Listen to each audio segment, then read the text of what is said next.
Okay, we're back with more Final Fantasy 13. It's been a few weeks since I played this, so as usual, apologies if it takes me a second to get my sea legs back. We are running down a hallway was my note to myself last time.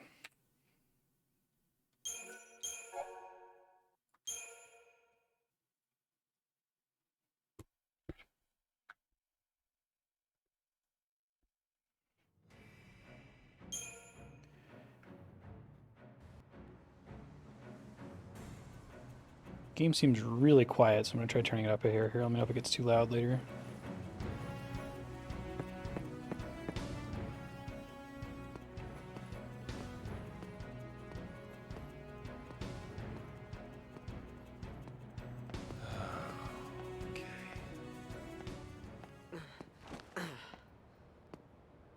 Felix Heights is that way, right?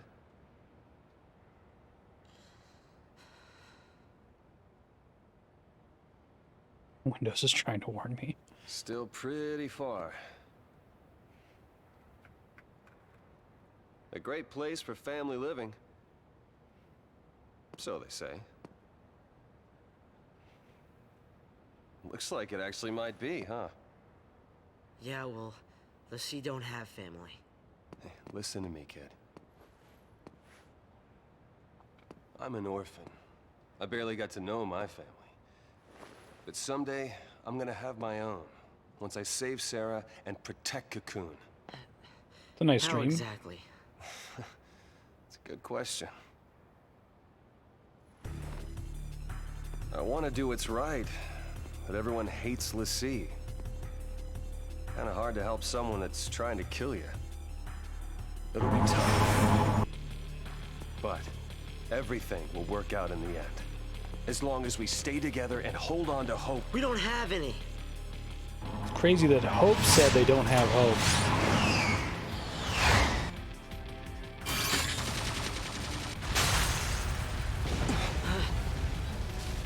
But the Sea's Oh, that's only interesting, hope Leon. is a quick death.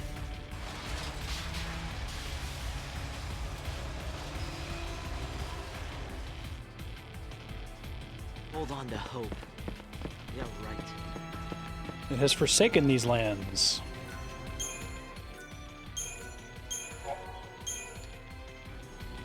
Hey, wait up!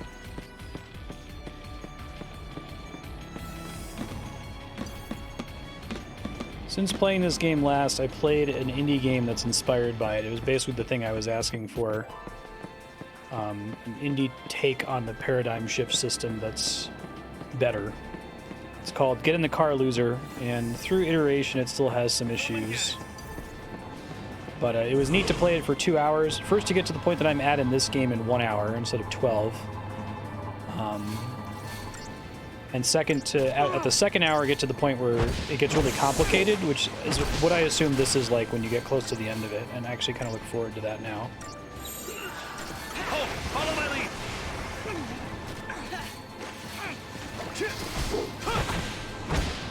I got a YouTube comment from He10 Style that chat's characterization of the ATB bar resetting when you paradigm shift isn't totally accurate.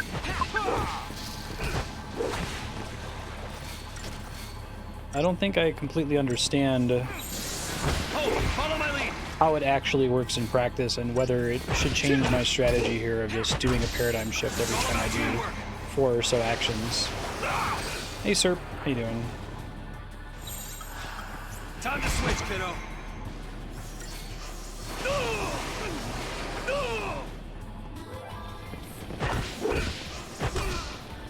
That's what I'm talking about.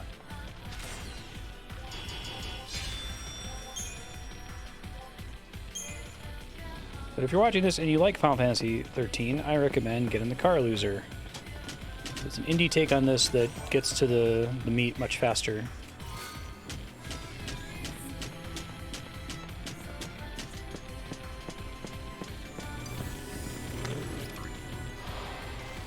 The game also immediately starts with 3 party members, and then moves on to 4 party members pretty fast after that. So that's nice. Let me see if I can bring up that comment from He10 Style. I'll try to read it live on stream. I read it weeks ago now, so I don't remember the specifics. How about this?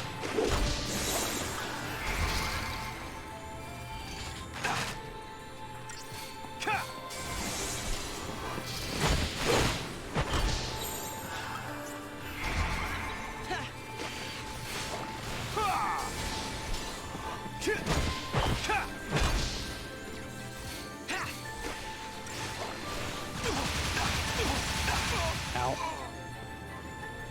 Oh right, it's game over if Snow dies. I think I get to retry though. It's weird, it's like I can kind of do battles inattentively by just mashing the A button, but also sometimes not. I think we're in this really awkward part of the game where the difficulty of combat is increasing, but I don't have all my tools yet because I still only have 2 party members. I know I can also summon, but... Alright, I'm going to read this comment, and maybe somebody in chat who's familiar with the way Final Fantasy 13 works can try to help me interpret it. I think chat may have led you to a weird place on the ATB refill thing. Changing paradigms is inherently a setback because you lose all party members' queued attacks and also idle a moment while stagger gauges decay. Refilling the ATB seems to be compensation for that drawback so that switching doesn't feel quite so bad. But they can't just refill you every time you switch, otherwise performing unnecessary switches after every combo becomes the best strategy, which is what I've been doing, basically. Even if it's possible to optimize for speedruns, you're deliberately invoking the refill mechanic every X seconds. Okay, I guess I need to prep a heal or a defend there. Not yet. Even though it's possible to optimize for speedruns, you're deliberately invoking the refill mechanic every X seconds. The intent behind it seems to be, as soon as you realize another paradigm would be beneficial, switch immediately without worrying about dropped attacks, you will be compensated. That could be why there's no explanation of the mechanic. It's not meant to be used deliberately to obtain a bonus. It's just there to make paradigm shift feel less like a punishment than it would otherwise. So I don't think the game math is actually assuming switch paradigm every time you do a set of auto attacks like I have been doing. I don't know that it's necessarily bad. Like, it might actually work that due to an oversight in the system, it actually is more effective. But He10's point is that that's not what they meant for you to do, because I keep coming back to it as like, well, why would they mean for us to do that? And I think it's that they don't actually, that it's kind of like an exploit.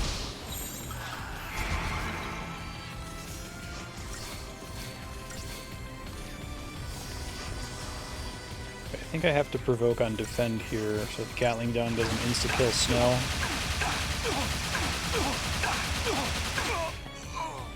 Oh wow. I guess maybe I need to activate an ability or something?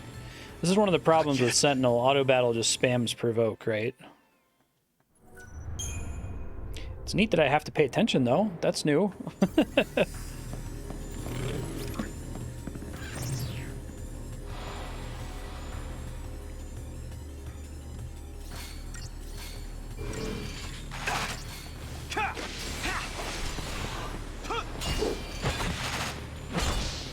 Anyway, He10, if you're still watching these episodes, if me being negative about the game hasn't turned you off, thank you very much for the comment. That's very helpful. Time to switch, kiddo.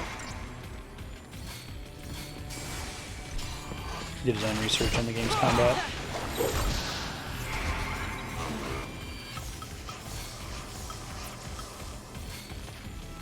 Oh, I can't actually set his specific abilities, can I?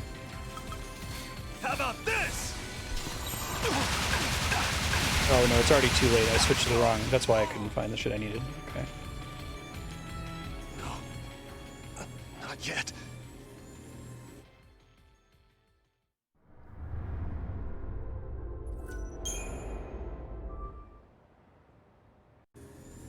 Okay.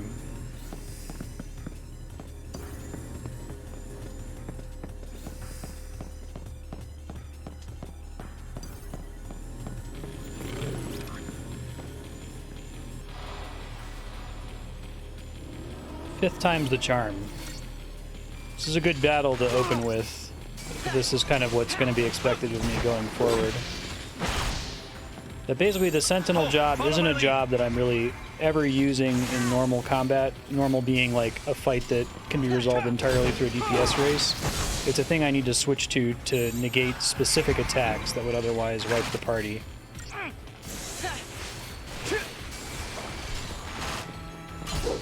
How about this? Thanks, Hope. Steel Guard, I guess? Okay, that went better.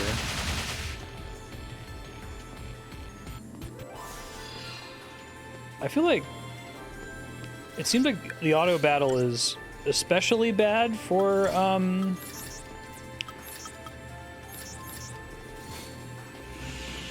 the Sentinel class. It seems like it should want to do Steel Guard Vendetta, right? Time to switch, kiddo. It's all about teamwork.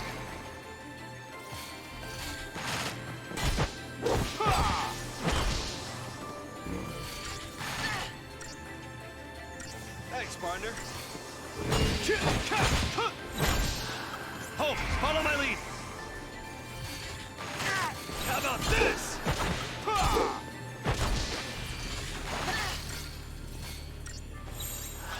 It's all about teamwork.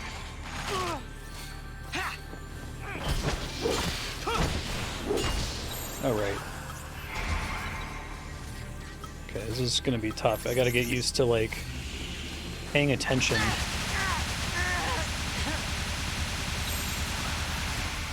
Well, I need to include a provoke, I guess. I can't see how long I have until a charged ability activates, right?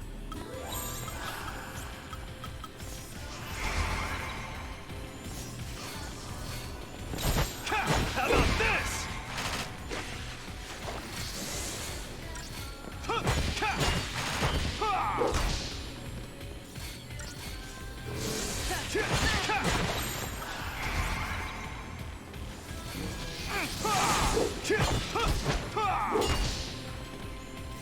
It's going to be an unusual amount of paying attention for me in this series.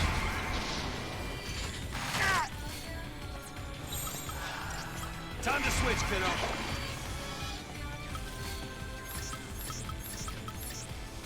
How long does Steel Guard last?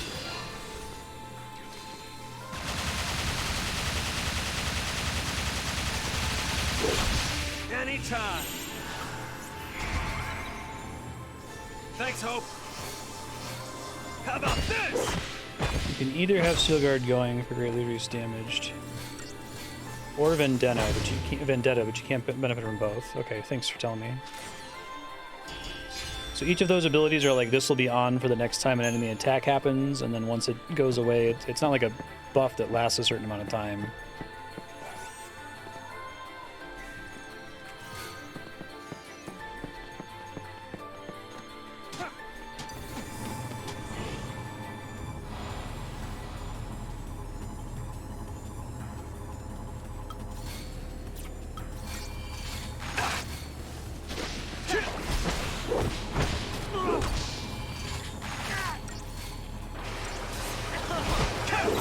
Time to switch, kiddo. I don't know if this game is going to get the thing that Getting the Car Loser had, but it had this mechanic where, like,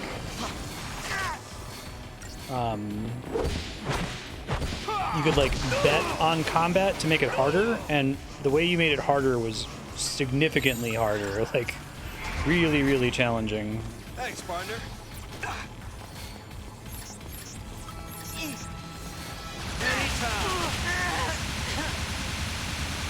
How long does it take for Provoke to activate? Did he just use it before it was Snow's turn there or something?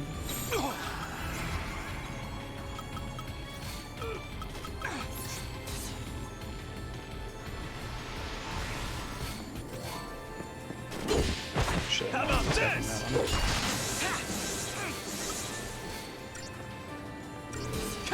Later! Hope, follow my lead. Thanks, Hope.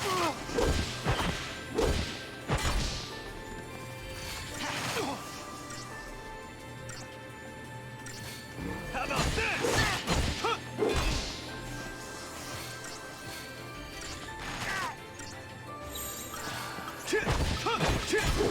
Thanks, partner. I do think this form of combat is, like, significantly more interesting than what we were doing before, but I think my comment from earlier applies again, that, like, the game has trained me for 12 hours to mash the X button and not pay attention, right? So now my brain is not used to like I've been trained that I can just look at chat the whole time I'm playing this game while mindlessly tapping and occasionally paradigm shifting, but it looks like if I look away for even just a second when Gatling gun activates, very likely that I will wipe. Time to switch, kiddo. Not guaranteed to take. How about this? Oh, that's weird to have provoke be based on chance.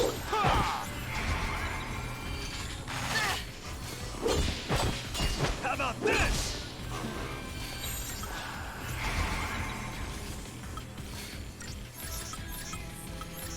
I can take it. It's also something that I have to spend a lot more brain power on, since I literally can't use auto battle with Sentinel, right? In order for it to do what it's supposed to do.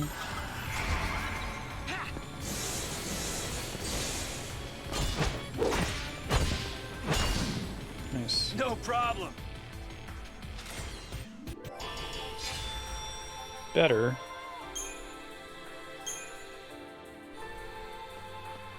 How's the game audio, by the way? I know I can't adjust, like, voice versus music versus sound effects. It might actually be a little too loud now.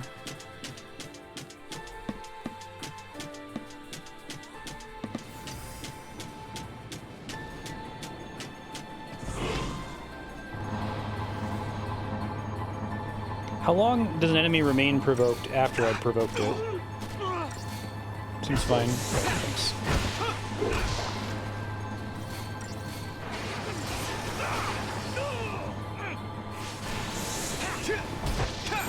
It's all about teamwork.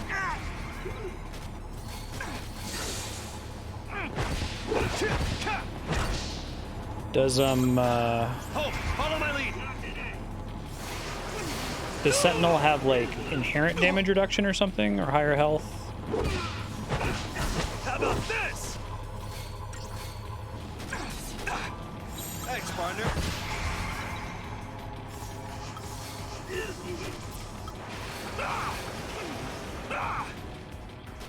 I can take it.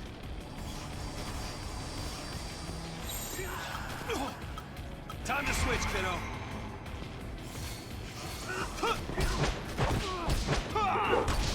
Oh, okay. Follow my So lead. Steel Guard only is necessary to survive that one attack, but not necessarily every attack. How about this? How about this?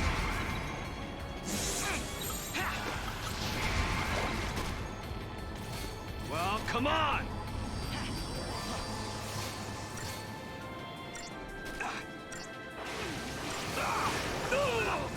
This part is already feeling better.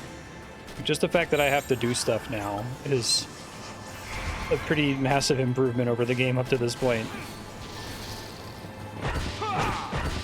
Like, I feel like the Sentinel job is like foundational to the entire concept of this game, much more so than the stagger mechanic, and probably should have been focused on first.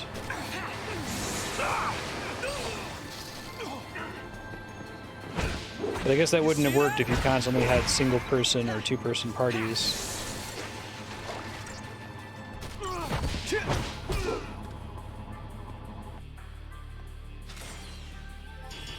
That's basically how getting the car loser works. It's immediately focused on using your tank to tank, right?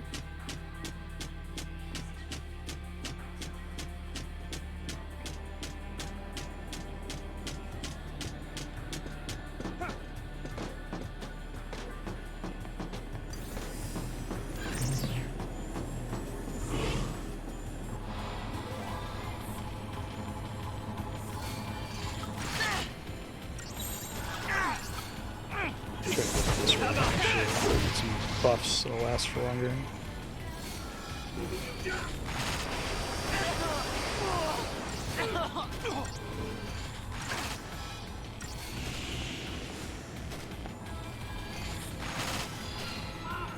Once Hope is cast, Protect, and Shell, Hope has nothing to do, basically, right? Follow my lead.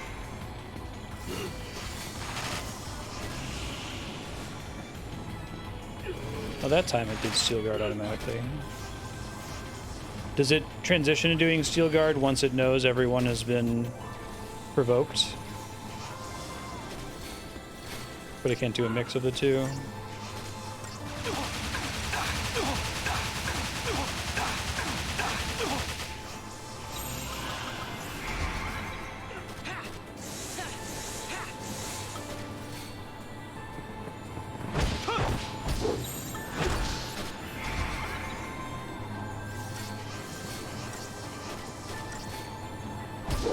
The problem is that it doesn't know to switch from provoke to steel guard.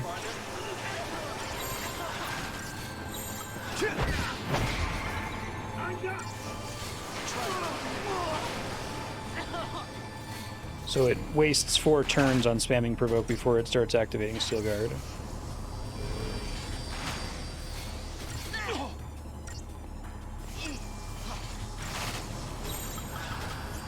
Time to switch, kiddo.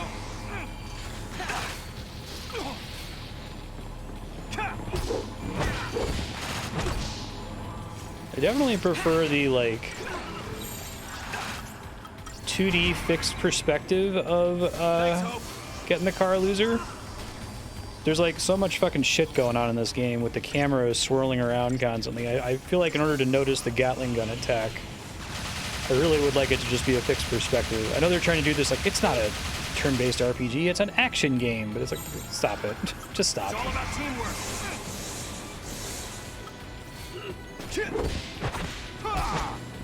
Combat animations in this game are already very much, they remind me of like the band animations in Rock Band. Where it's like these aren't for someone who's actually playing the game to look at, because the person playing the game is looking at the UI, right?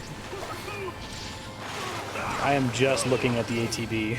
I can't see any of these animations or appreciate them at all.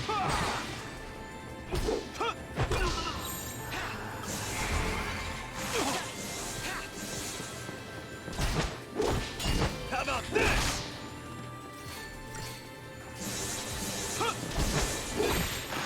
Follow my lead.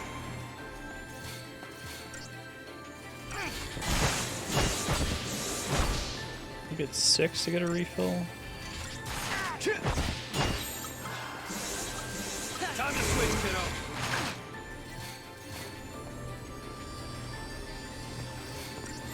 Thought maybe Protect and Shell had gone away.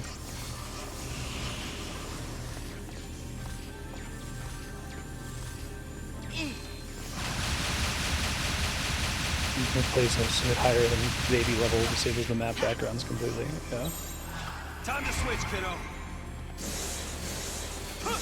Sounds about right.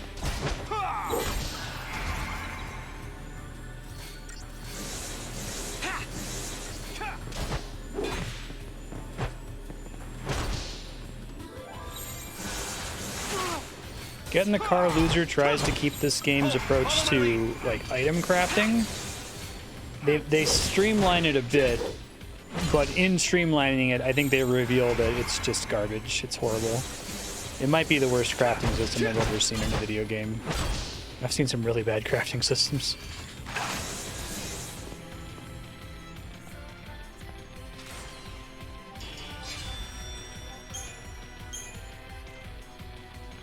Christogen points.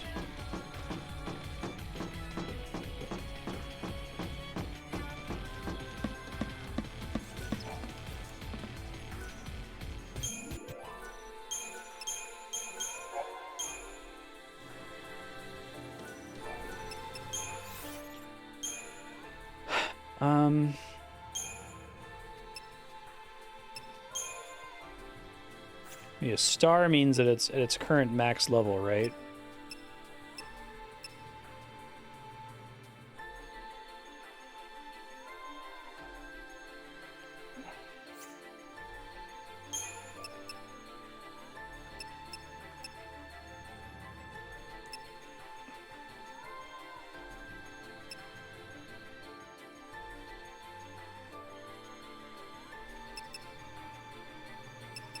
Defense maintenance do.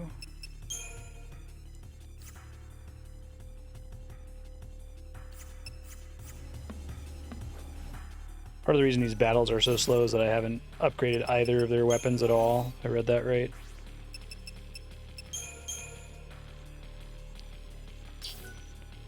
Extends the duration of defensive buffs. That's better than no benefit. Oh, but the Hawkeye does more damage.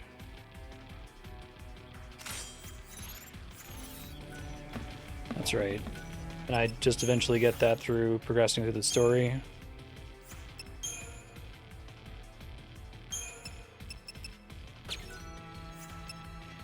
I might want to save one copy of every item that has a unique passive on it, right? In case I want to switch to that in the future, but otherwise I can just use one item for the whole game.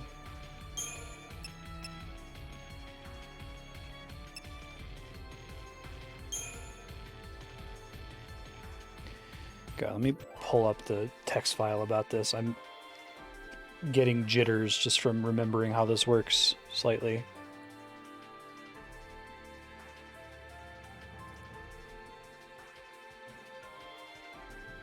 Ooh, I did not leave myself enough notes on how the crafting system works. Okay, I'll have to remember to do that.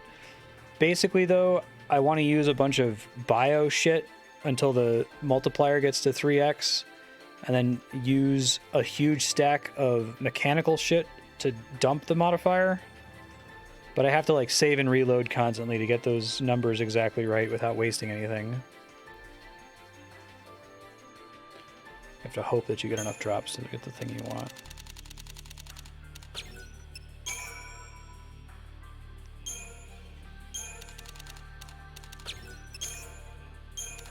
If I also recall correctly, the XP bonus doesn't apply smoothly along the way up. So if I use too many sturdy bones there to activate the ×2 bonus, I lost out on the ×2 bonus for any excess sturdy... Jesus Christ. It's actually the worst. Is that the highest the bonus goes to? ×3?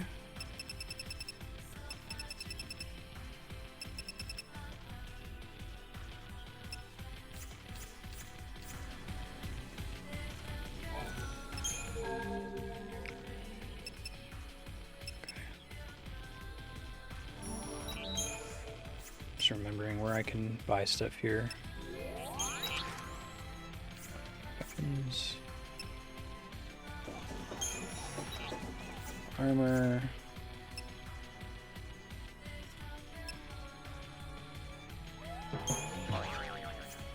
Bio items. Lenore's Garage is these ones. Okay. It's generally fine to buy the most expensive one. I guess I can try to buy one that adds to my current stack.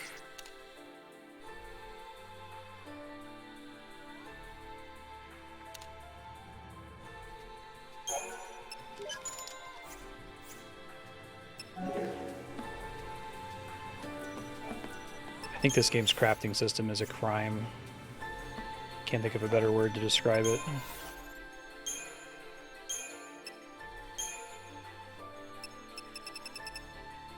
So here's where I find out, is this even enough to get it to star?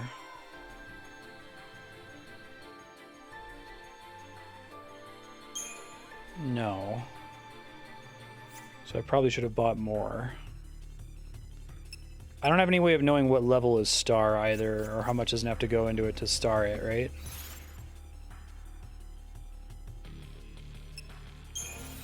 Buy correctly sized stacks, whatever items end up most efficiently priced thing you can currently buy. Are they all... What do I need to do to load the game again? Quit. Yeah, I didn't save that link in my text file. Would you mind relinking it? I'll save it this time. I think I lost some notes to a system crash or a power outage or something.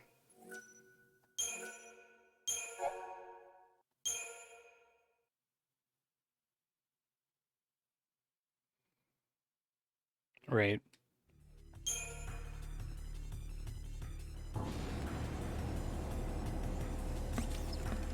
Wait, is this the save I was just at?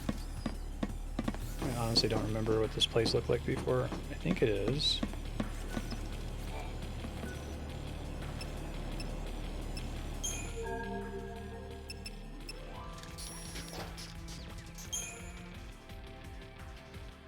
Let me check, thanks.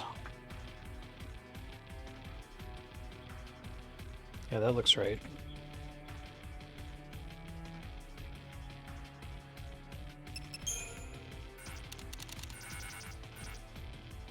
I guess I can't buy terribly more.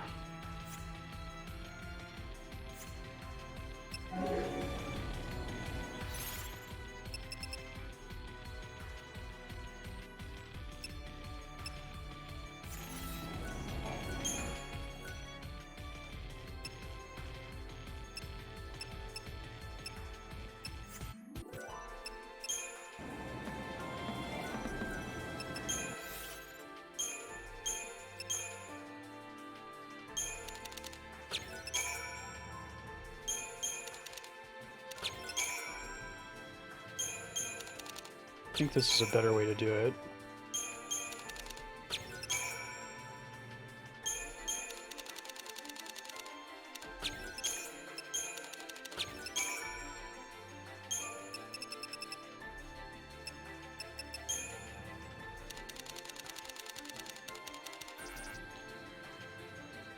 Weapon EXP table. Yeah, this is it. Thank you.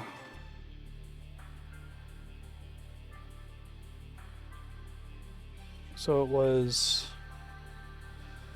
This is called Power Circle.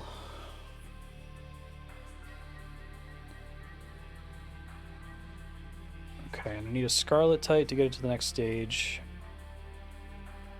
And it's trying to tell me what item to use for each of these tiers. Sturdy Bones versus Superconductors versus... something else. Okay.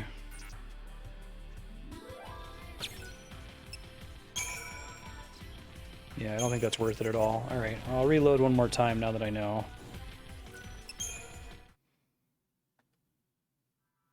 I need to be able to buy 36 superconductors. I guess I can sell, if I'm only going to use superconductors to level up, I can sell every other upgrade material, right?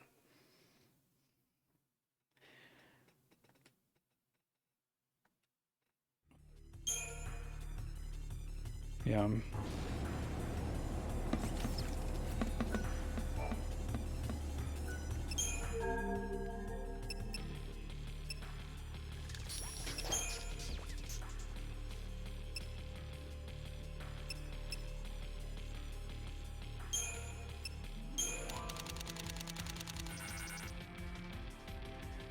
Okay, because it's not in the shop yet, is the problem.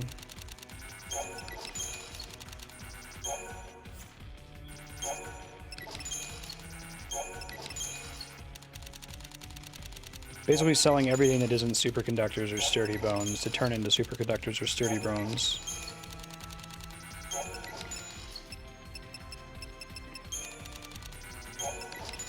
Don't think so.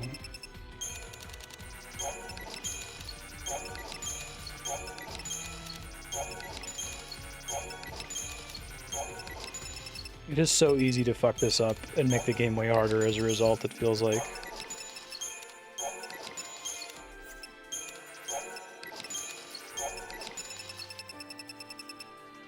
I'd already bought 36 sturdy bones, I think.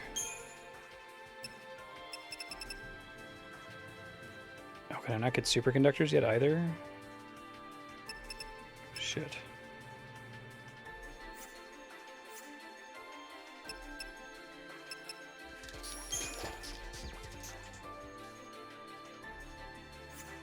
Oh no.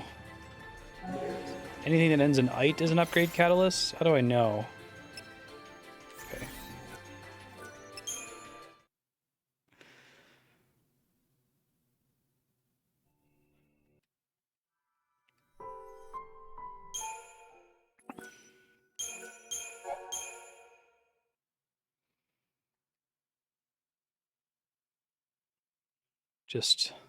Just psychically screaming over here. All items in dark matter. So I have to figure out if it's not going to be superconductors, it has to be something else. At least I can do the sturdy bones.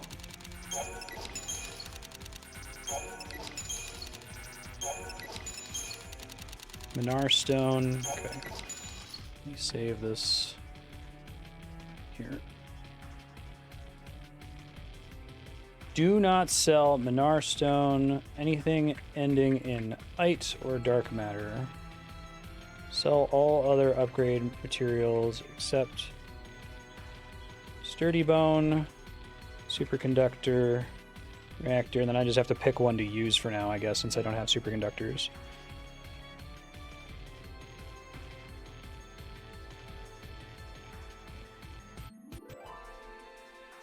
It's an interesting juxtaposition to what I was talking about.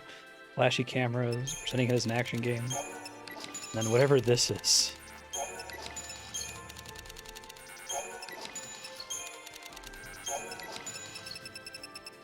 I think part of why I hate this so much is that, like,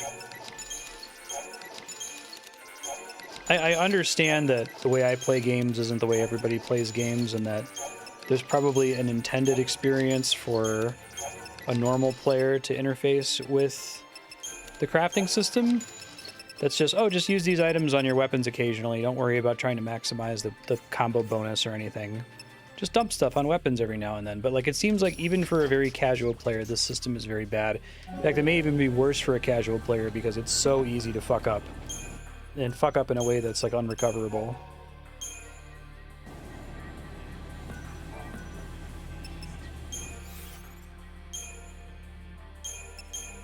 I need to see if I can buy enough. I don't know what number I need for the lesser materials, so I'm just going to try to buy a bunch of them and then reload if it doesn't work.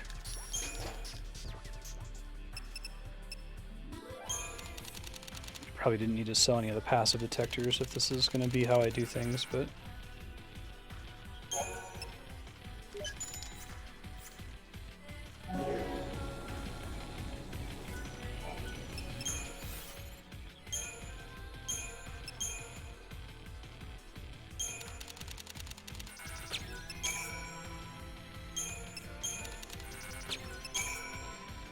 Okay, so passive detector might be close, but it's not there yet, so I have to wait till I get some more money. I guess I could try to create some more money here.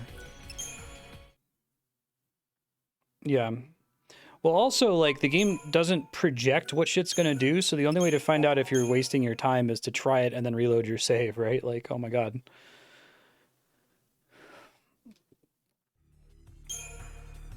It's just a form of difficulty.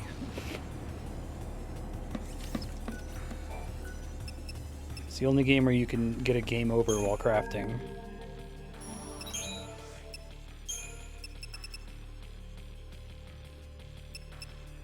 Just gonna sell it. Don't really care.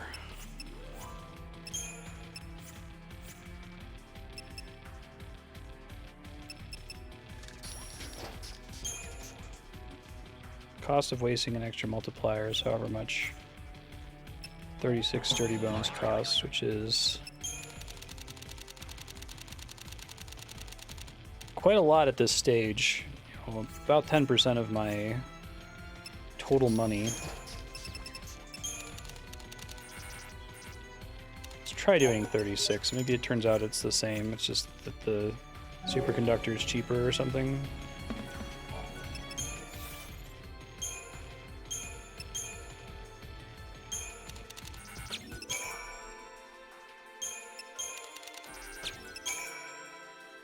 Okay, well that gets it to level 10, but that's still not capped.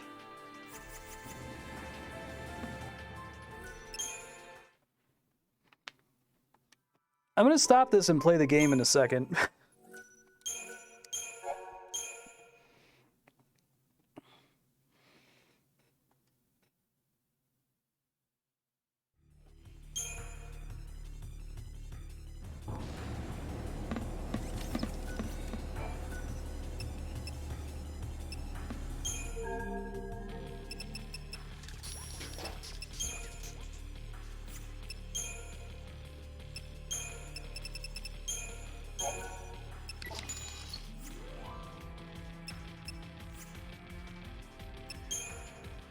Sure.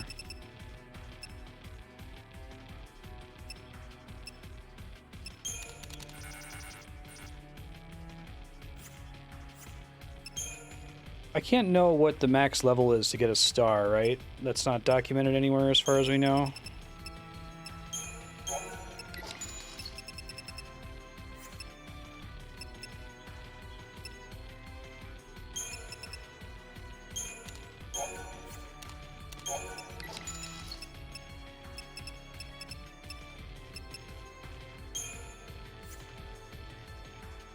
Can I cast Libra anyway? Do I actually need to use Libra scopes? Those seem kind of expensive.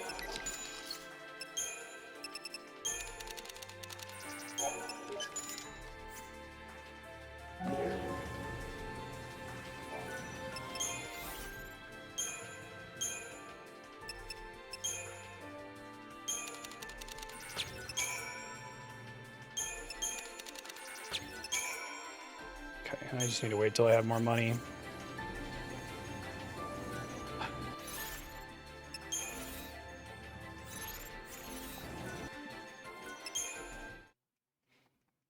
That was a fact-finding mission.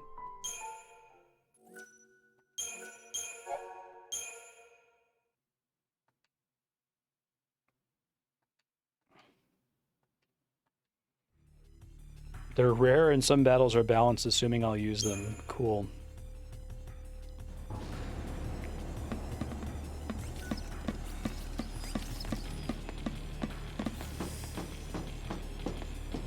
This might actually be going backwards.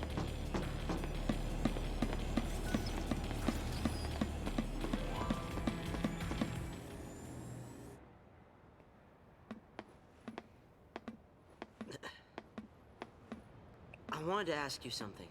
What's that? You say you want a family. What if they were taken from What you? if somebody killed your mom? Well then. What if you I killed take my them mom? back. I mean, And what if you couldn't? What if you knew who was to blame? Well then, there'd be trouble. Hey, are you okay? Did you get hit in the head or something? Or...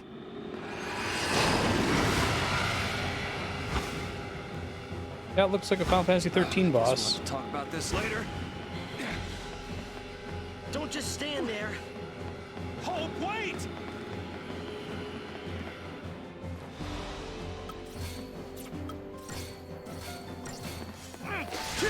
Ushumgal Subjugator.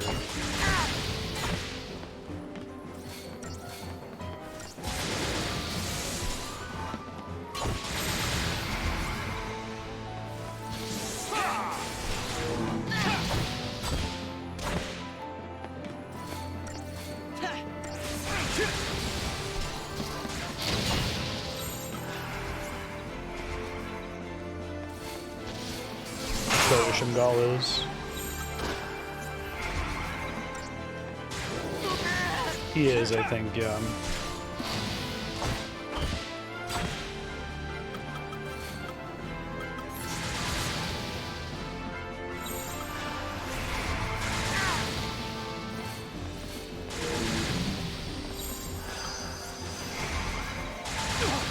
Oh, dark fire is nice, I guess.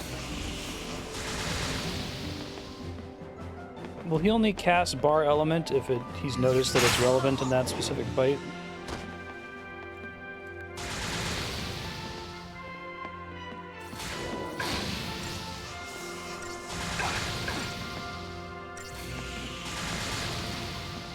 I feel like I remember someone saying, "Don't sell your Saul items," and me being like, why? It's like a stupid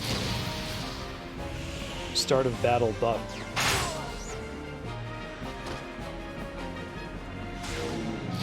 They didn't make it clear that it was because some battles are balanced, assuming that you're going to use it. And it's rare. Thanks, I hate it.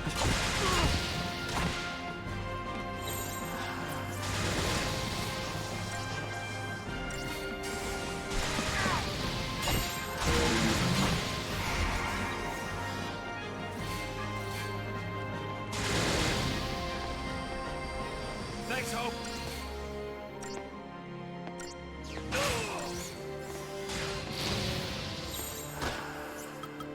Time to switch, kiddo.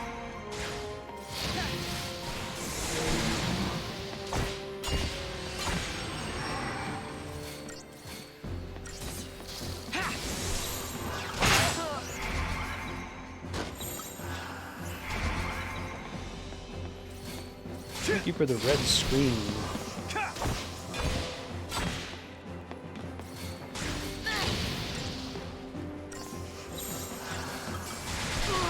Follow my lead.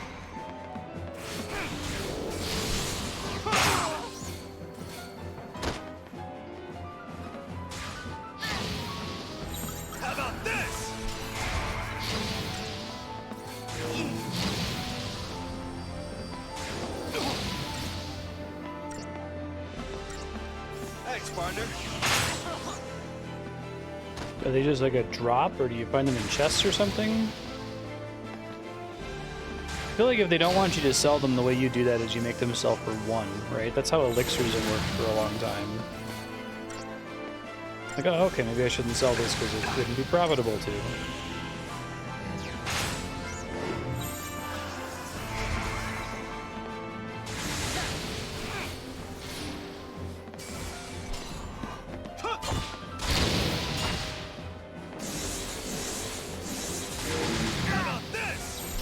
It's all about teamwork. Wow.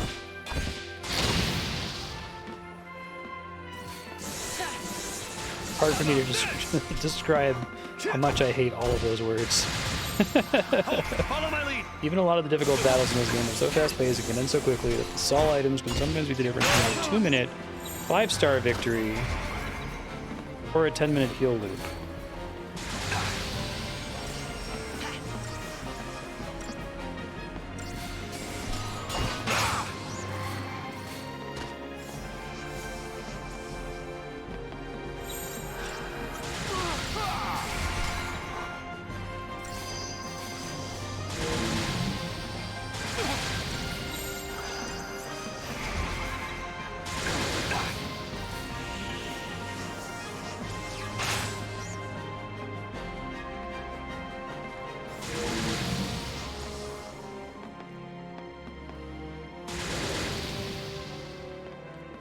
Thanks, Hope.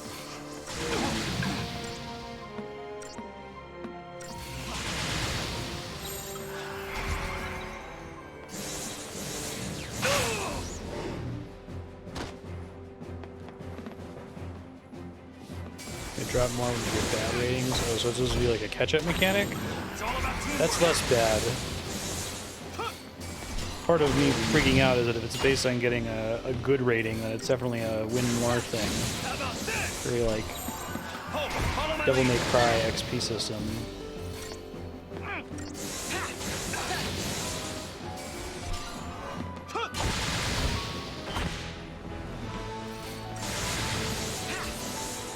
How about this?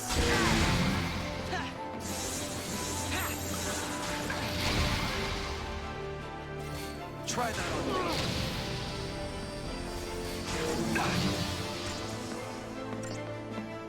Yeah.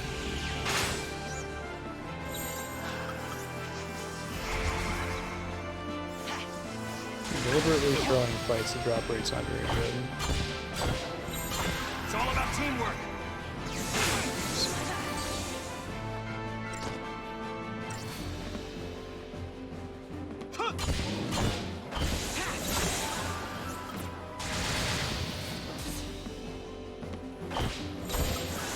Time to switch, kiddo. It's all about teamwork. Does Stagger disable the boss's nastier attacks? I know I have to do a lot of DPS during Stagger, but still have to worry about like napalm and stuff, right? Follow my lead.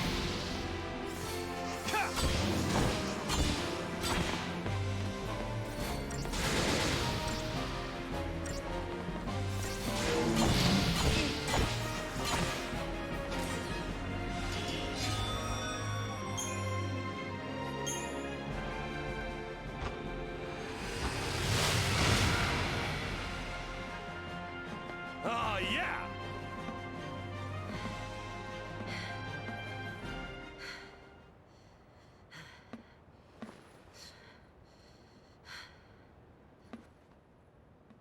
If you need to take a break, why don't we do it over there?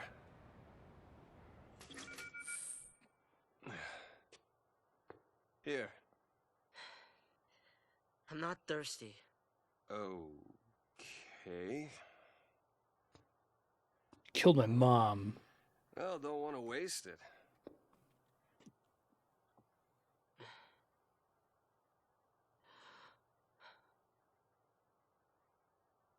Mommy? Mommy? Oh, I completely forgot about Libra. Do you get anything for scanning stuff? Snow? Teaches the AI What do you immediately. plan to do? I need to know. You're a beautiful treasure, Snow. Save Sarah, protect Cocoon, and have myself a big, happy family. Still, it's a long road ahead. Or maybe not so long. Whatever happens, things will work themselves out. Even if you're LaCie, you gotta keep fighting. Yeah. And what if that gets people Overthrew around you that. involved? What? What happens when your actions end up ruining someone's life? What if someone dies? What then, Snow?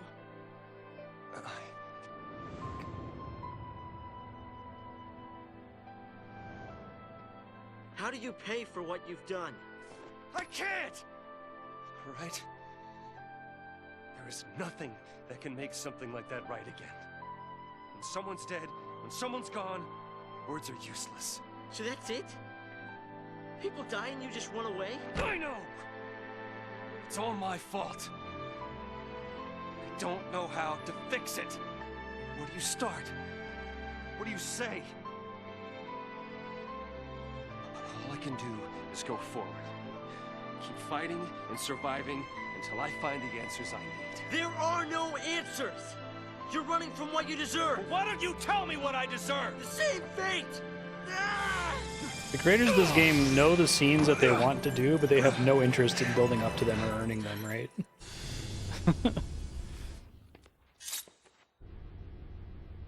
It's like Batman versus Superman. Estein. She was my mother.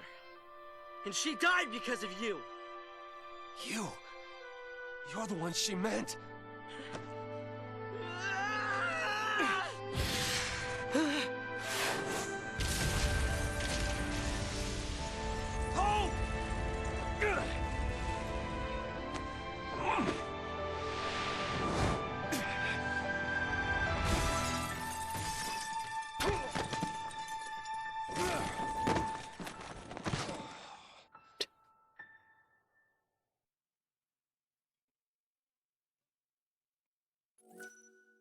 I see.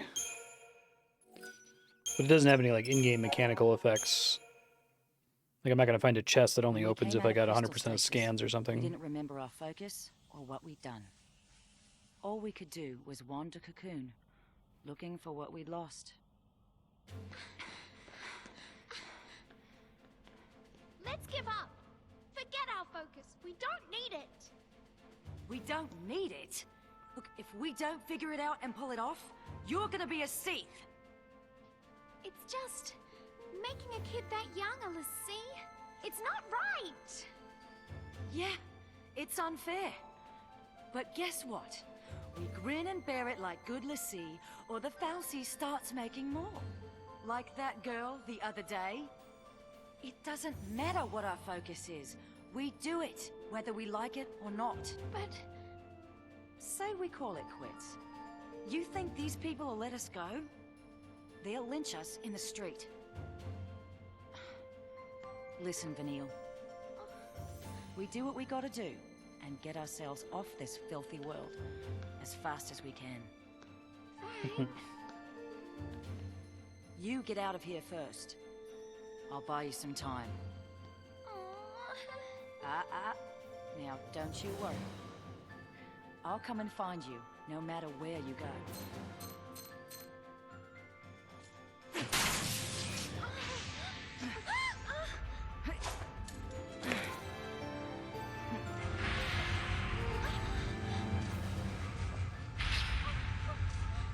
wait!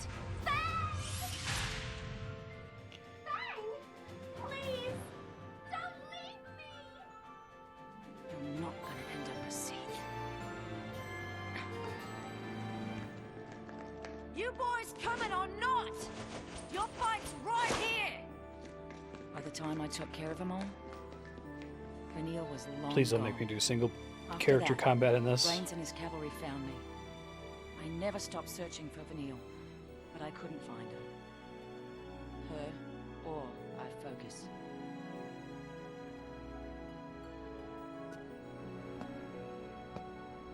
So, you're telling me Sarah will come back to life someday too? Yep. I like that Didn't do our concept. job right. Basically, all of the That's why lore it and made like the her bullet Lassie. points of this universe are We cool. messed up. Sorry. I just hate the way it's presented.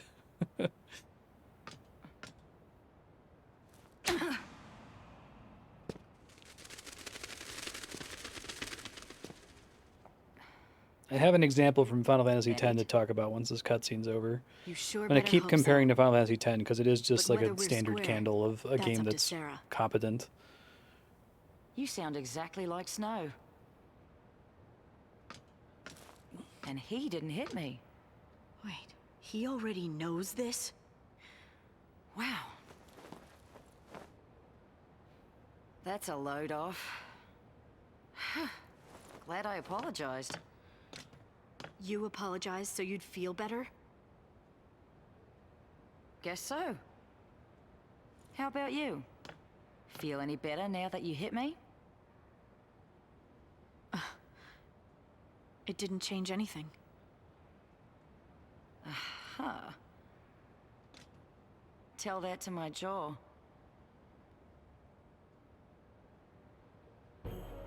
Felix Heights is up there. Still a ways before we get to Hope's place. Better pick it up. I feel like the core mechanics of this game are exactly that gate. incompatible with Right. swapping character perspectives like this or Final Fantasy 9 or Final Fantasy 6, right? It's great in 9 and 6 because it's like, oh, I get to use the ninja about guy this. again. That's cool. But here it's like the way the paradigm shift system works, it's awful. All right. Fortunately, Lightning has an upgraded weapon. So the Final Fantasy X comparison is that Final Fantasy X, there's a lot of emotional moments in that game, but there's one that they want to establish is that when Titus finds out that Yuna's pilgrimage is going to kill her, first of all, that's foreshadowed in a way that's not like dramatic stupidity. It's hinted at, and if you're paying attention, you start to suspect something fucky's going on, but the game doesn't make it so obvious that it's guaranteed that the player will know it before Titus does. But it wants to get this scene in Albed home where Titus finds out and he freaks out. And he's like, I said all these things to her and I wouldn't have said those things if I knew she was going to die. This is fucked up, right? And it earns that scene by showing us many, many, many scenes with him and Yuna earlier that are emotionally charged, that are him saying, let's go do this after we beat Sin. And it even it's a little bit too on the nose that it flashes back to all of those. And I feel like the scene we just had with Hope and Snow is comparable in what they want to do with it. They want to have this emotionally charged scene between them, and they've established the fact of Snow is kind of responsible for his mom's death, but we haven't had enough work put in to make that land when it happens. Like, we know what end state they want to go to, but they kind of just want to speed run to it instead of building up to it properly. I feel like that's just kind of the case with this game in general. Can I quickly get to a node that I haven't done yet? Trails games do the party swapping thing. You spend 10 minutes shuffling gear and quartz around.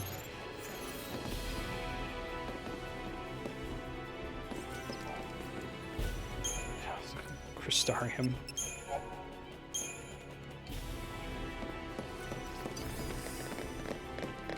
I'm gonna try to just arrange for it so that one party member in each group of characters has relevant abilities, maybe.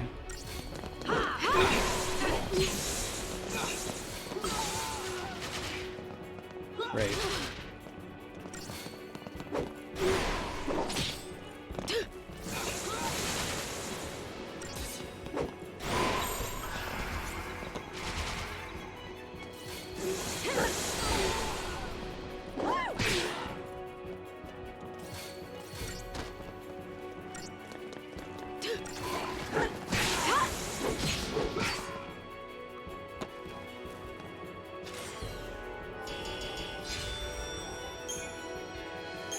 Hey, a credit chip. I think they're ready to sacrifice the city if that's Just what it a takes to dog catch back us. there? Okay.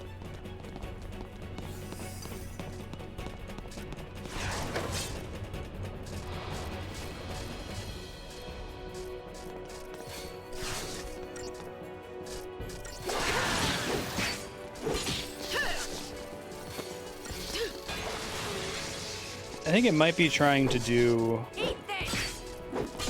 the Zack Snyder thing of like, well, you know, you, audience member who's watching Batman vs. Superman or Justice League or whatever, you've read all of the Batman and Superman comics, so you know that, like, in the comics they've explored this idea of the Justice League being American gods and what the consequences are for Superman of, like, being like Jesus Christ or whatever.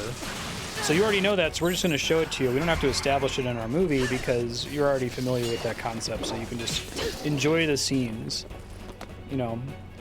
And so it doesn't land because they haven't put in the work for it.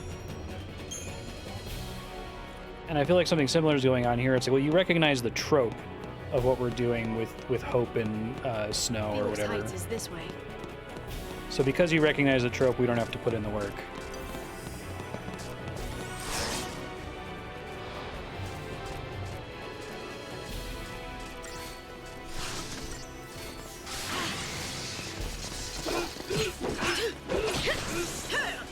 I think they were terrified of there being too much story at the beginning. That's what my assumption is, that they had a story and they put it together, but that they were like, oh my god, it's got to be fight, fight, fight, mechanics, mechanics, mechanics. We can't have another JRPG that opens with 2 hours of story. How long is it in Dragon Quest VII until the first battle? Like 7 hours or something? That's not a good thing. Like I think that was a bad thing in Dragon Quest VII, but this is definitely an overcorrection.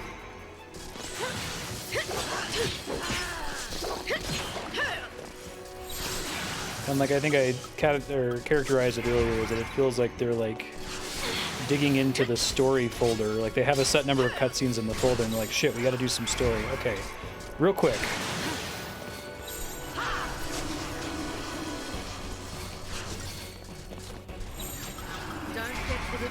Grab one of the flashback scenes.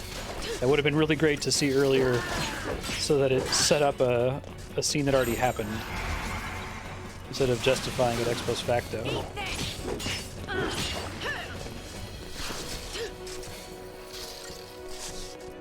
Yeah, exactly. It's probably split down the middle. It might even be more story than it is combat.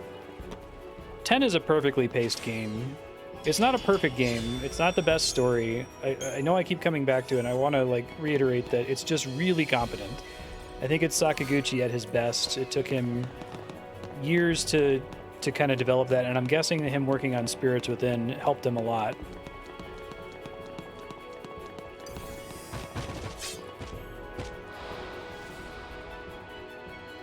Show no fear.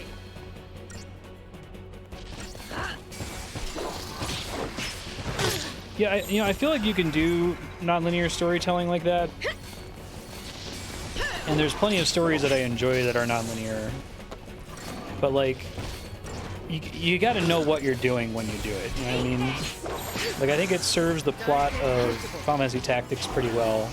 It serves the plot of most Quentin Tarantino movies quite well. Come on then. Change of plan. What's the difference between Steel Guard and Meta Guard? I guess I can try to read the ability description.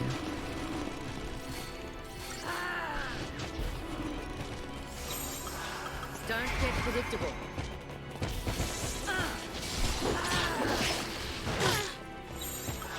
You need combat to break up front-loaded story. Find a low-stakes excuse for combat that doesn't ruin the story pacing. Yeah. I think one of the things that's bumming me out the most about this game is that I have no connection to the locations in this game at all, like,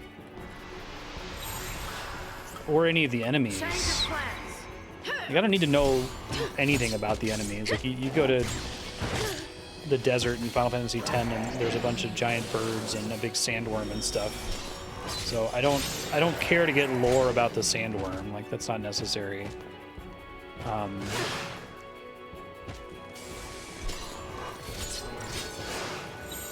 But also, like, I remember some of those enemies. I can't tell you that I remember any boss fight or any individual enemy in this game at all so far. Die. Yeah, the difference between probably wondering how I got here versus probably wondering who the fuck I am, what this setting is. Metagard has regen.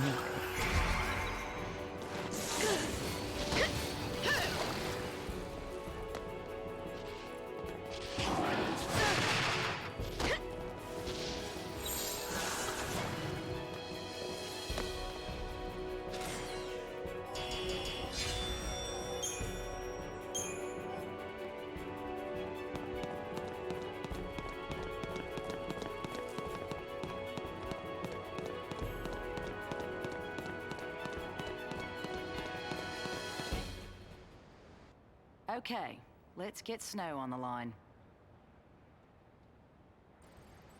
Ah. Damn thing's still jammed. He can take care of himself. We'll just have to believe that. Hey, Fang. Hmm?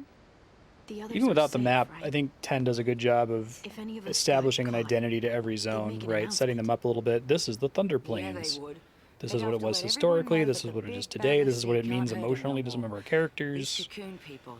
This is why we need to Cowards cross the and Thunder blowhards. Plains, right? Like, These cocoon people have spent centuries under Fal'Cie law, in constant fear of a Pulse invasion. If it weren't for Sarah, I'd have been out there too, hunting l'Cie. Would have been nothing but targets to me. Well, Grand Pulse is just as twisted. Cocoon's a floating nest of vipers, ready to strike. Or so I thought. enemy model folder roulette, yeah. But So even then, you it felt like they became made l'Cie to an fight the effort. Like, the Vipers. sandworm shows up in the desert, right? The And destroying electricity the monsters nest show up in is the your- Thunder Plains, even if we've seen them before in Final Fantasy. I You mean, get a handful of our it's like, okay, I focus guess now. there's like a dog here. Until we woke up here, we'd been in crystal stasis. Which means we must have completed our first focus. Why can't I remember that part? My childhood's clear as day. But the one thing I need, it's just gone. It's unfortunate. Blank. Like an empty page. I bring up Mass Effect a lot here because I Mass Effect is a reach game that has a memory, codex. And I love the nothing's codex, and there. I've read every line of the Mass Effect And there's codex my multiple brand. times. It's all messed up. But the game is in no way dependent on you having read it to follow. And it also isn't like super bloated with long lost lore our past conversations. They managed to get those down and to our one or two focus. lines a piece. And now, you want to find them? Be a Pulse l'Cie? An enemy of Cocoon? Pulse and Cocoon can rot for all I care. If I don't figure out our focus soon, Vanille's gonna be a Seath. I'll tear down the sky if it'll save her.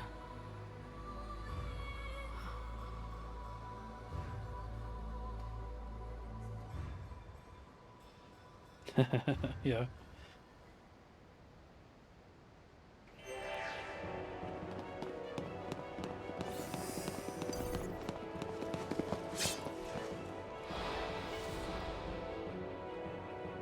And I'm glad that there's not just a complete hole where the story should be, and that it's fulfilled in some way by codex entries and logs and stuff, but golly, do I not like that approach. It seems like it's like, oh god, we can't share this stuff in game because if we do, the Western market's gonna get mad that there's too much story or something.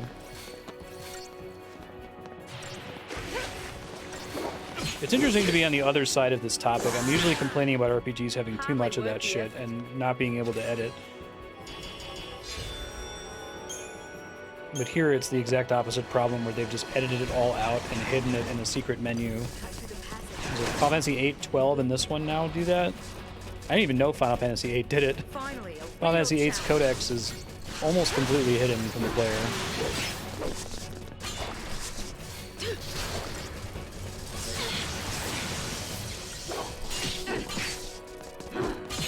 Don't want to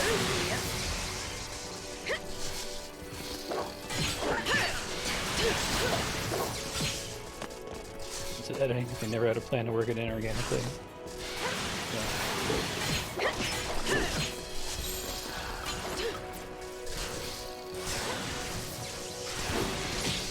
I feel like you could make a cut of this game that makes more sense. You could make a hack that tries to reorder the cutscenes.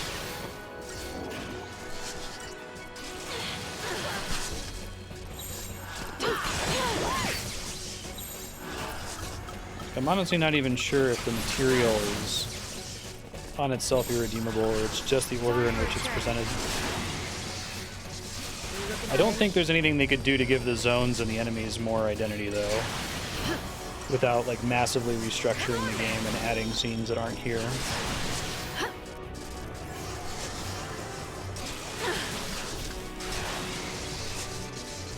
Yeah. Bunch of cool set pieces they try to piece together into a coherent game after the fact. That's what Zack Snyder movies that aren't a direct adaptation of a comic book feel like. And he has a really good eye for the visual, and he just needs to like come up with a reason why we're getting that visual. And he doesn't really put a ton of time into it, right? You have something in medic. Sentinel medic. Quit wasting my time.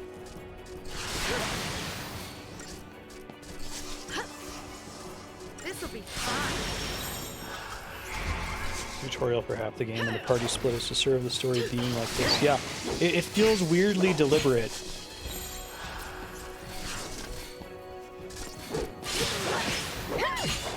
Trying to piece together what the fuck happened to Final Fantasy XIII is a really interesting problem.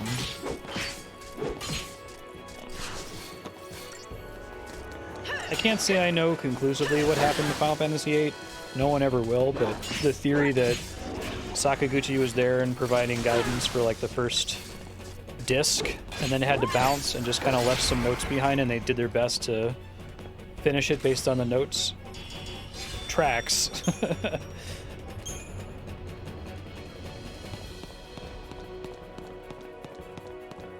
Because then disc 2 and beyond in Final Fantasy VIII, the further you get from the end of disc 1, it feels increasingly like this game feels. That okay, we're in space now. That's a cool set piece, but why are we here?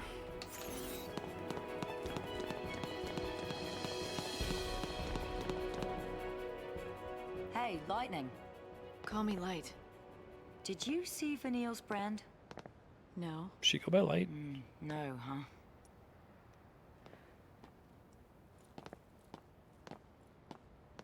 Want to know how long until it's Seath City? Just look at your brand.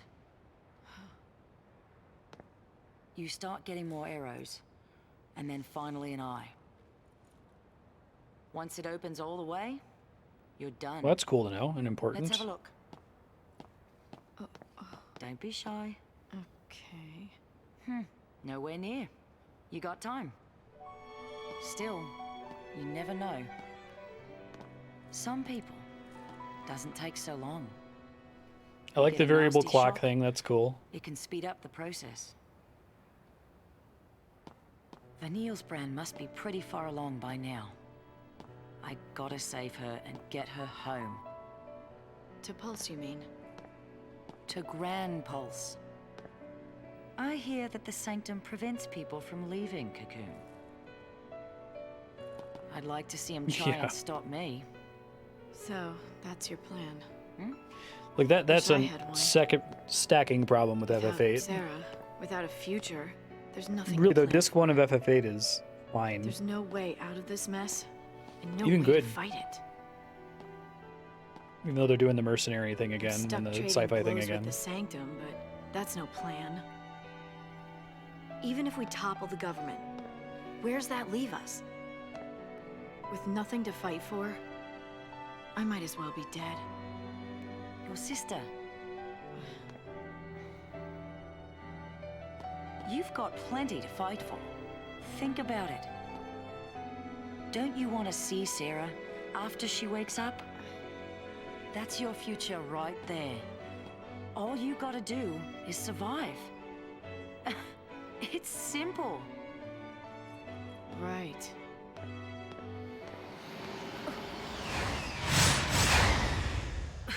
Snow. They found him.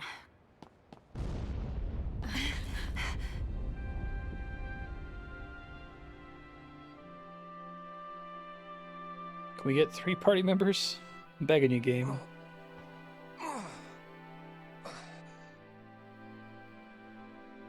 I don't think the orphanage is the where it goes off the rails. I think that the prison's weird. The Sid and Norg and Sid is Adia's husband thing is weird.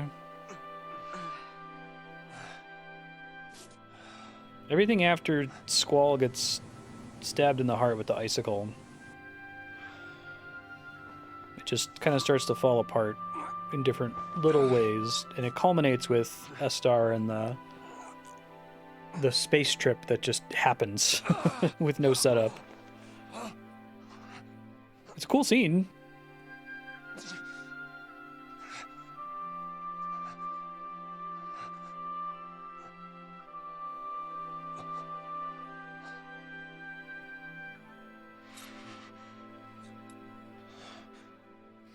Yeah, playing FF8, the back half of it feels unfinished, like actually unfinished. That wasn't an opinion I had before playing it on stream somewhat recently.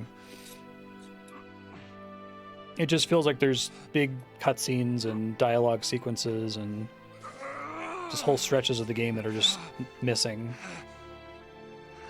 Not as bad as like Metal Gear Solid 5. They did a better job of covering it up, but...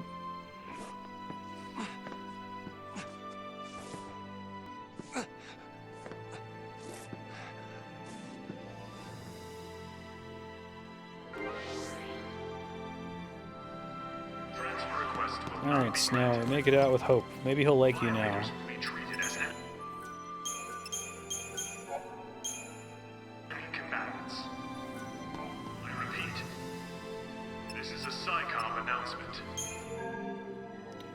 I kind of hope that Hope is still mad at Snow. So I feel like the better way for Snow to prove himself is to do the right thing with somebody else's mom. Or not, maybe not someone else's mom specifically, but, you know.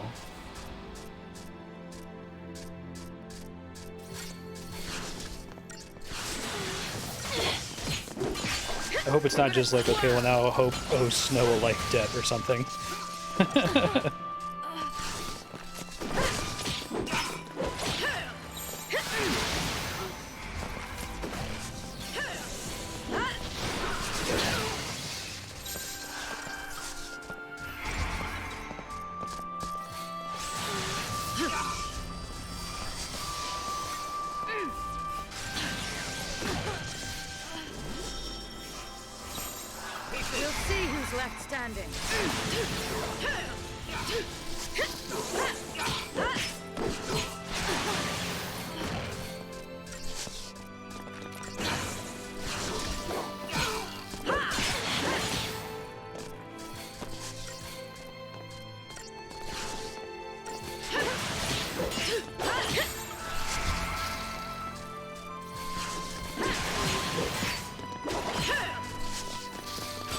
Yeah.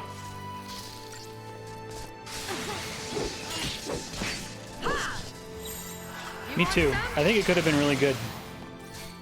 I really think Disc 1's actually very good. Like, if you progress from that state of superposition, all possible directions they could have taken it after Disc 1.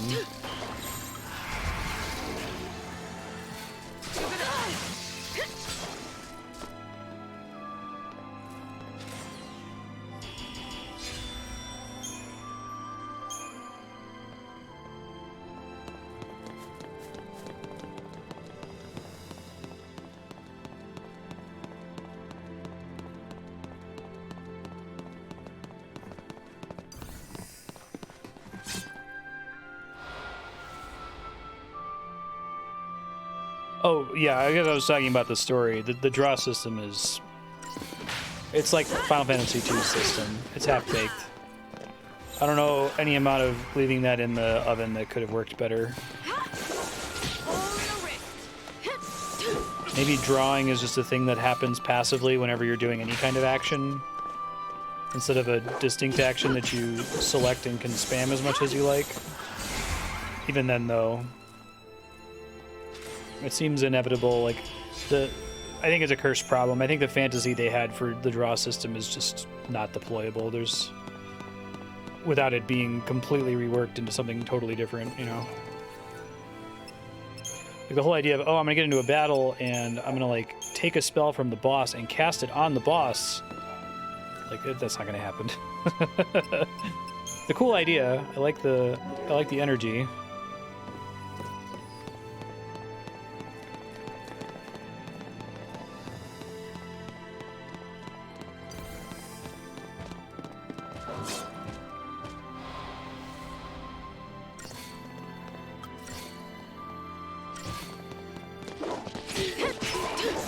I'm a little bit bummed that I guess Final Fantasy 13-2 is an exception, so that'll be interesting to see. But as much as I like that Final Fantasy games are all about trying to innovate on the system and do something new every time, it's a bummer that they never tried Final Fantasy 2 again and that they never tried the draw system again. Because it definitely needed, it was a Zelda 2 situation. Like, you gotta give this another shot with lessons learned. It did not work the first time.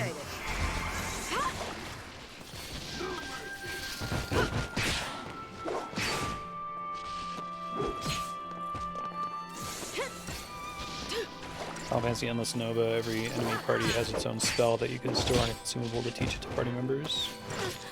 It's a thing that you like pull from them once.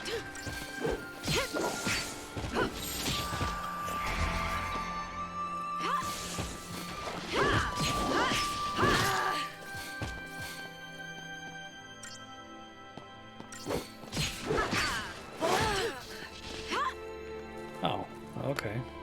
So this is how it ends. Oops.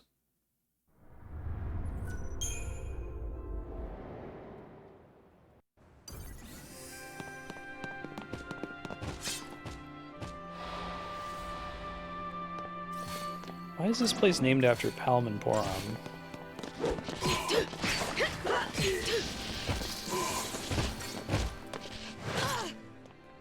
It's just a cheeky little Final Fantasy reference.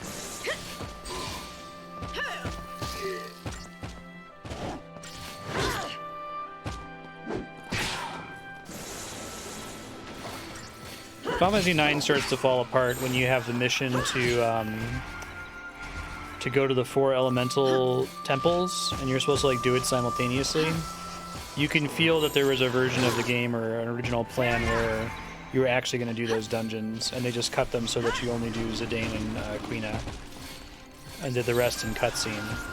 And then it kind of is less good from that point forward. It's still like fine after that point. Significantly less fallen apart than 8 was at that point.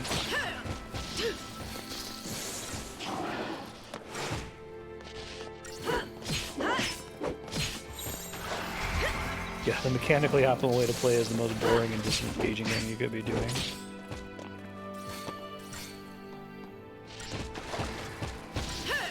I think that that's probably a similar case too to the crafting system in this game, where it's like I said, Final Fantasy 13, trying to craft optimally is a nightmare. But also, I think the experience of a normal player who's just trying to play the game and use crafting recipes to upgrade their weapons is also going to have a pretty bad time. So it's not just, oh, it's bad if you're trying to squeeze all the blood out of the stone. You want some? You're gonna swerve. Really? So maybe 8 is better if you try not to engage with it too hardcore. Yeah, the triple triad turning into spell stuff is, oh my god. Getting the ultimate weapon in the first 8 hours.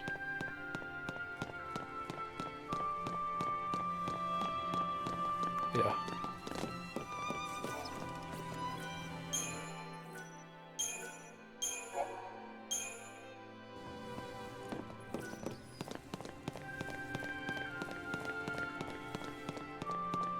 Oh, it respawned and shit. Well, I guess I don't really need to save after battles, because if you die, you just gotta retry menu.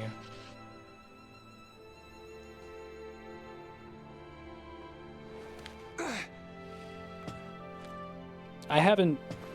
The enemy models in this game feel very, like, busy, I guess. None of them have stuck with me. I can't tell you any of the monsters we've fought in this. I guess there's the enemies that are kind of look like behemoths and are called behemoths, but... Let me see if I can find the page I used for the thumbnails for this game.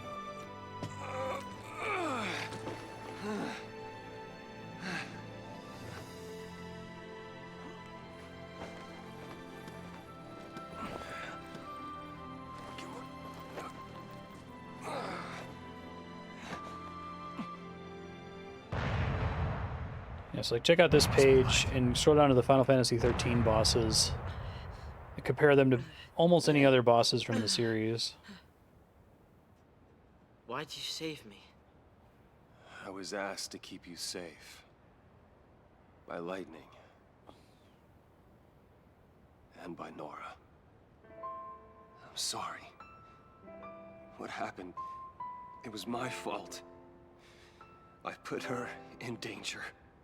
I know that. Let me make things right. You told me before that you couldn't. And that words were useless and a lot of other things I shouldn't have said. Like, I didn't know what to do. I didn't know how to set things I like the one in straight. Kingdom Hearts a lot. Yeah. So I didn't. I thought if I couldn't make up for it, then all the apologies in the world wouldn't mean a thing. So I decided I had to find a way to pay for it first. Before It might be that the models are good, but the game is structured in such a way that I can't look at the game's art because I have to be staring at the ATB I constantly. was using that as an excuse so I could run from my But own also, like I was guilt. saying earlier about Final Fantasy X monsters, That... it feels like they're just reaching into the model folder, right? Like usually when you fight behemoths in Final Fantasy, it's like, oh, I'm in like this endgame area. I know what happened was my fault. Or it's special that this enemy's I don't here. deny it, and I am sorry. Yeah, right, the same. Here. That's lights, isn't it? Why'd you... That knife was a present from Sarah. To keep her safe. She trusted you with something that important. You should be the one to carry it. I'll find a way to make things better. Just give me time. If nothing I do is good enough, then I'll take any punishment you want to dish out. She's gone, Snow. You can take the blame, but it won't bring her back. I'm sorry. I knew it all along. I knew it, but... I had to blame someone. I had to.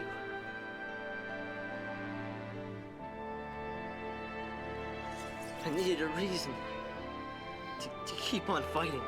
It wasn't someone's fault. It was mine. Take it out on me. And keep yourself alive until you do.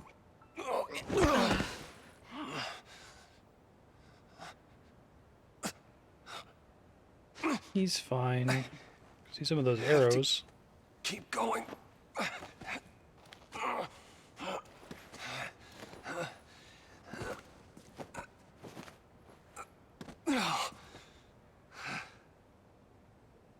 Look at that.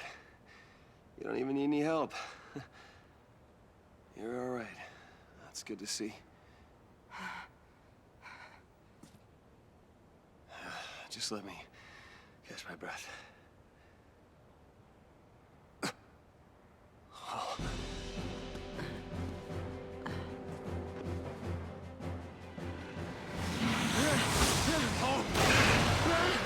Get back!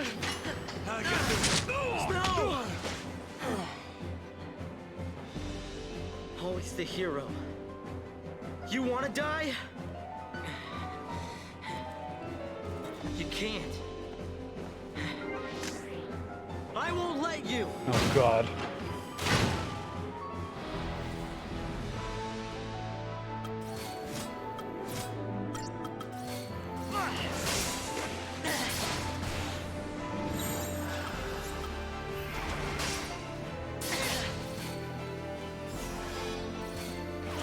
game was not built for having one person in your party.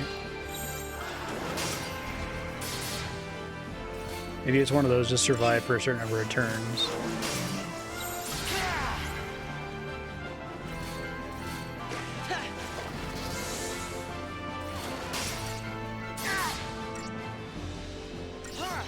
I am supposed to lose this fight, right?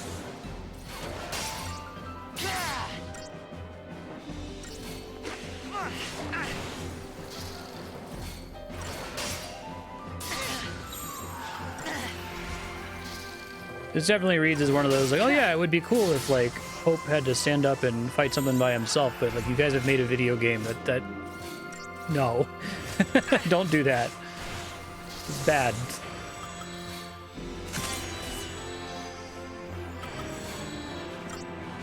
I need to use Quake. TP is the thing I get between battles, right?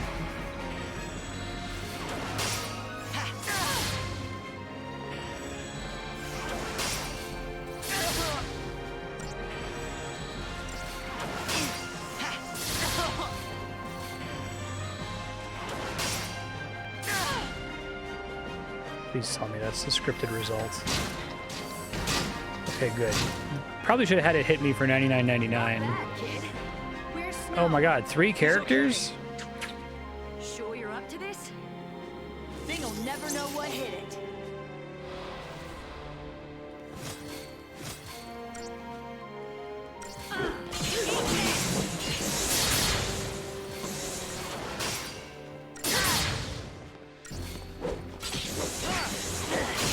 Wonder how much longer I could have fucked around for.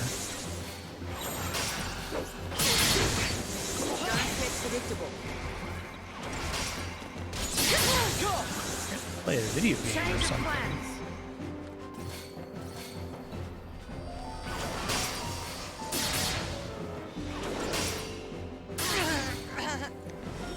Okay. I have to pay attention now.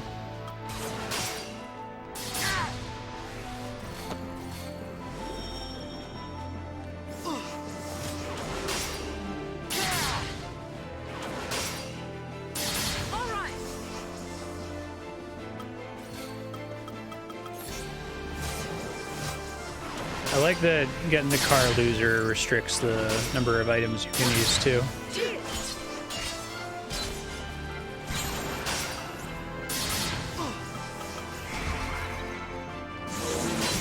Getting the car loser has this weird consumable item that you can use that like changes the level relationship between you and the boss. I'm wondering if that's supposed to represent the Saul items you guys are talking about.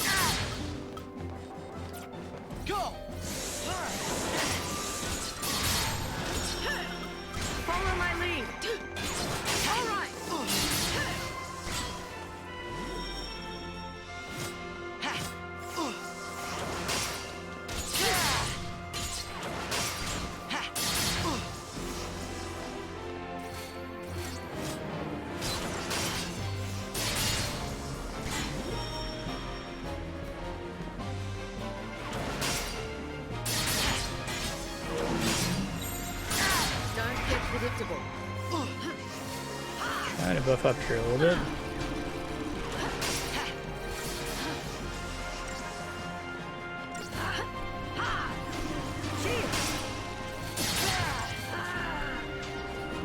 Can't slow him more than that. Is there a point where... Hold on, I think I gotta ask this question. I feel like there's a bunch of jobs that you're only ever meant to be on for like X turns, and then any further time spent on it is a complete waste of time, like any job that's focused on buffing. Is that their design for the entire game? Like, do they eventually get enough abilities that they have something to fall back to do once they're done casting their buffs, their debuffs or whatever? Or is that just the way it's going to be? And it feels particularly bad at the beginning when they only have like 1 or 2 things to do.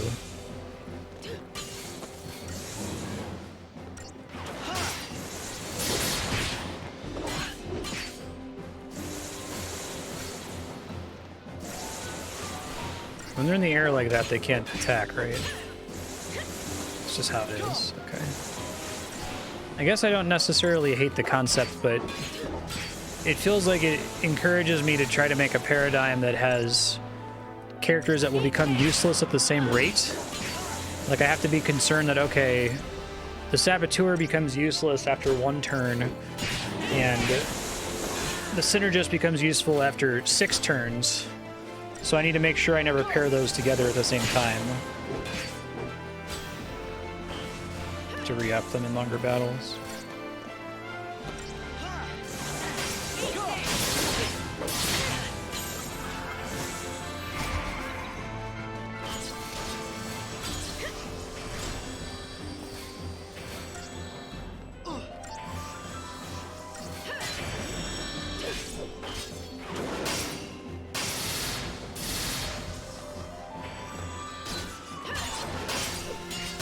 Stat specs actually work consistently. No, there's RNG and getting in the land.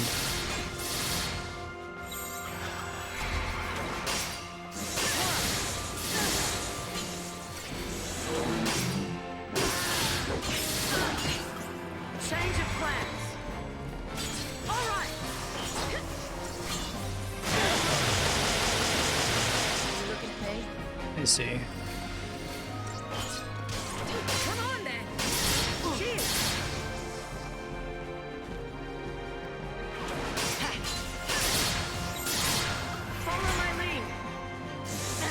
It definitely is weird because it makes me feel like any paradigm where there's a character who is way out of phase with everybody else in terms of how many turns they're useful for. And maybe there's ways to play around it in the future a little bit better, but...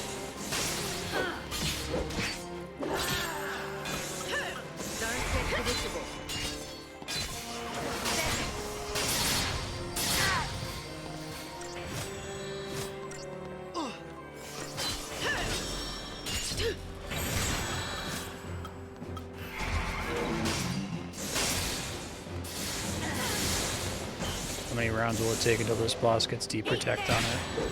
I see.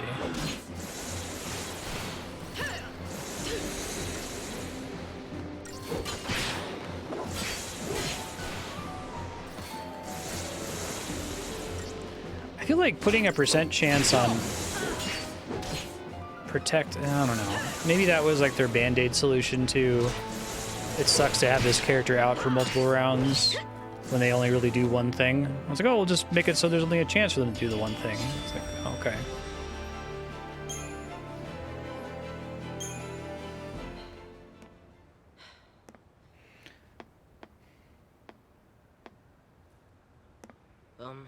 Operation Nora didn't work out. Oh, my. Way to not kill. You'll be okay. I'll keep you safe. Lightning. Me too. I mean, at least I'll try. I'll try to watch out for you two. I mean, you pretty much have to open with Libra. Don't forget about this one. That one'll be all right.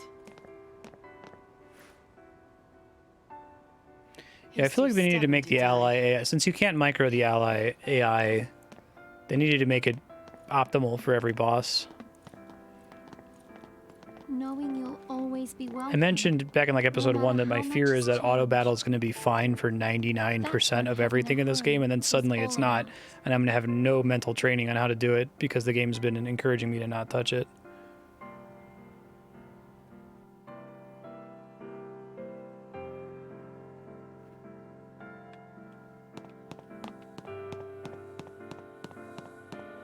Oh, really? So work like Commando or something?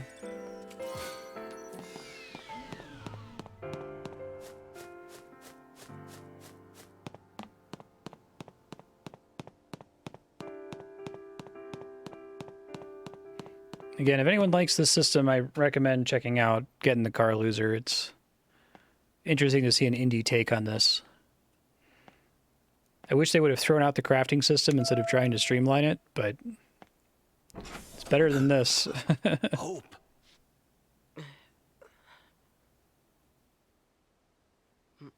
Mom's gone.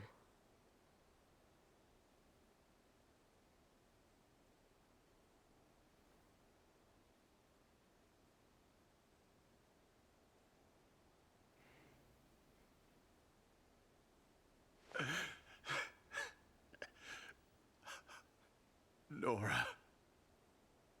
I like his cool sci-fi tie. Dad, I know.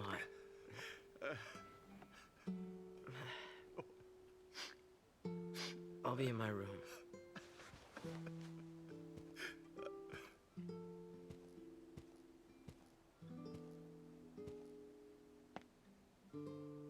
We're gonna rest up. Then we'll leave. If they find out you're sheltering Lassie, they'll... Huh? You're my son. This is your home. I like that concept. The whole sheltering Lassie thing.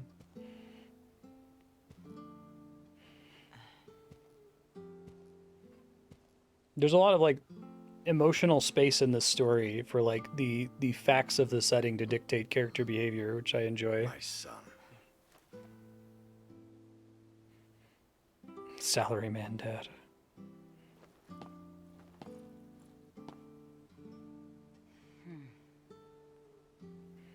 Like that's basically the bread and butter of the zombie movie genre, right? Like the existence of zombies, the threat of being turned into a zombie, what happens after you get bitten just like automatically generates drama. That's more interesting than the zombies themselves as a threat.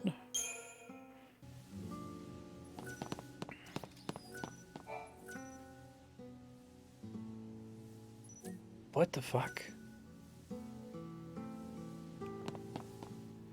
This is weird to me because, like, little lore objects like this don't exist in this game. Oh yeah, we're still waiting to get to a town, huh? This is the closest we've been to a town, like an actual room where we stop for a second.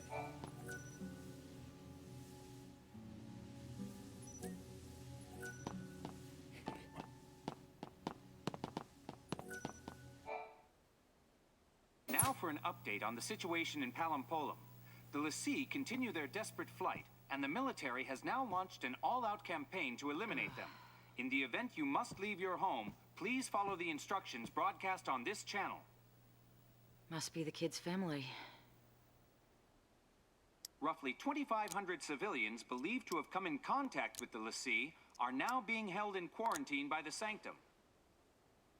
Our latest Instapoll has shown a vast majority in favor of the immediate purging of these individuals. Oh, she's sitting on the... believing Okay. their treatment. I thought she was just, like, sitting in midair. Lay down. All right.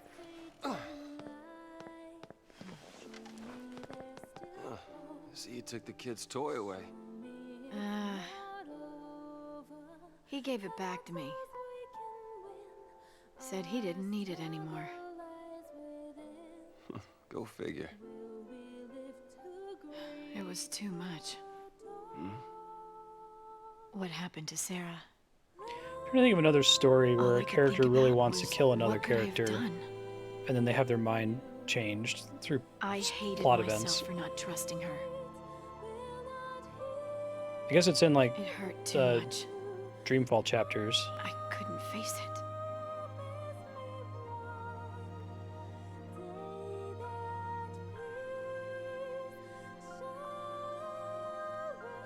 Look, Snow.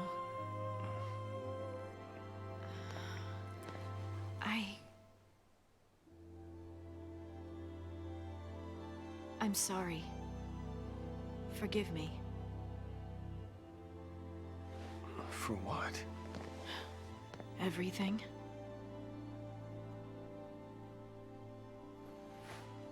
If you told me your real name, I suppose I could. Have Sarah tell you. When she comes back.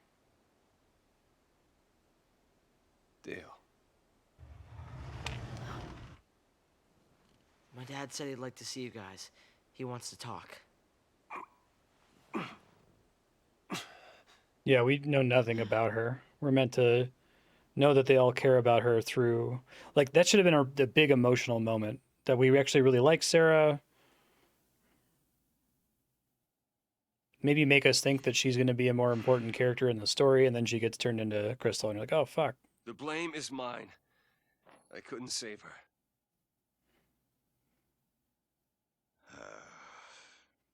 If it wasn't for Snow, I wouldn't be here right now. Snow. Did Nora... He does owe Snow a life debt. Did she say anything to you? Hope. She said to get him home.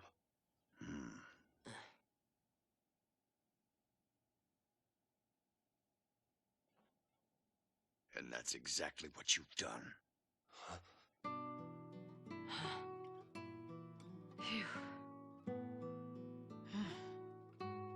We gotta get everyone's Face to face like this, relief reaction it's shot hard to that believe Bartholomew's not going to be mad at him. fugitives. But the entire world is scared to death of you, Lassie. No, not even just you. People who've helped you, bumped into you. Sometimes it's even just people who've walked by one. What of is you. with... It's gotta be the blocking. Something about the way the characters are sitting. Purged. Fang looks like she's sitting on air, but I can see the couch if I look really hard. Our lives don't mean anything at all. We'll stop this. Take down the Sanctum and save Cocoon. You've thought that through? If Lassie take down the Sanctum, fear of Pulse will only get worse. It won't stop at fear. People will take up arms and stand against you. Can you imagine it? She's technically sitting on something. At every angle it looks weird. The citizens will revolt. She's sitting on the arm of the chair? So what then? We're Okay, supposed now to we won't just know. smile and eat a bullet? That means you too. I know I'm part of this. I'm on your side of the fence. Harbor of Lassie and a public enemy.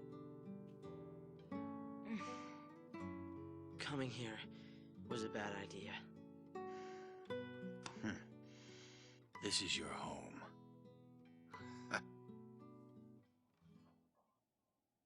We're all here. Let's figure this out together. This is the best scene in the game so far, by the way. Huh? Oh, god damn it. I was about to say because things finally slowed down for a second.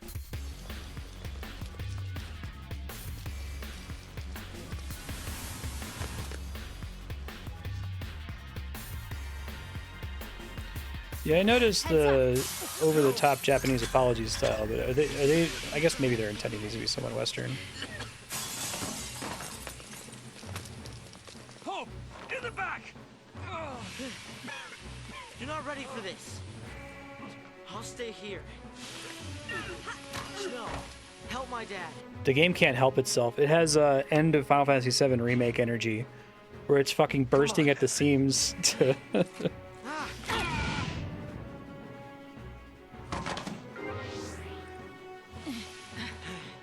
That was actually a cool scene. I liked it. Slowed down a bit, talked about how this made us feel, talked about our plans for what to do next. Characters being vulnerable, right? Like a story or something.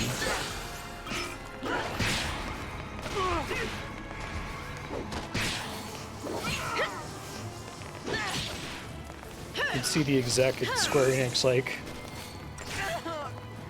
nobody's fighting. People are losing interest.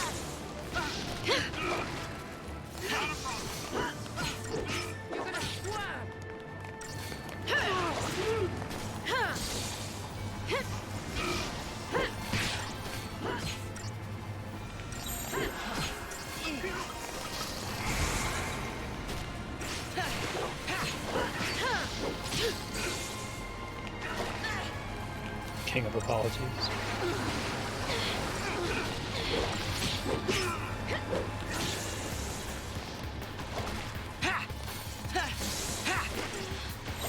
Turn the tide! You're gonna swerve!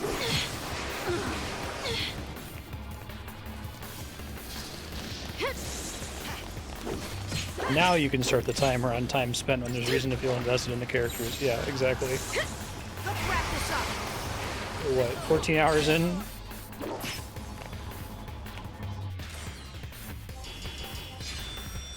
Yeah. One Punch Man for apologies. Yeah. One Punch Man where you have a press to resolve social conflict button. If we barricade ourselves in here, they're not gonna just give up and go away.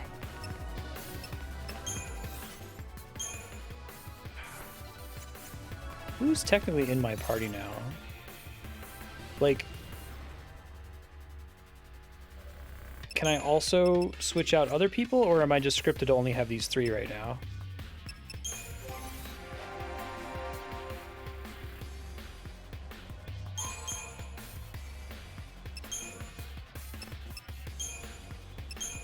I can see if I have everything right. Okay.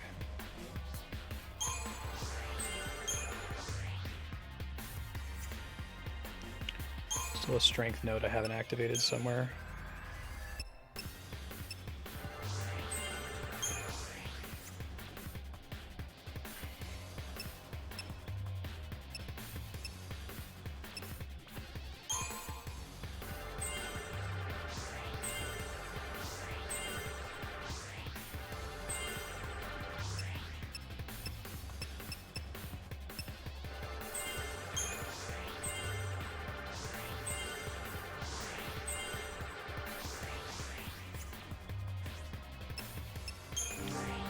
Ah, the Crystarium.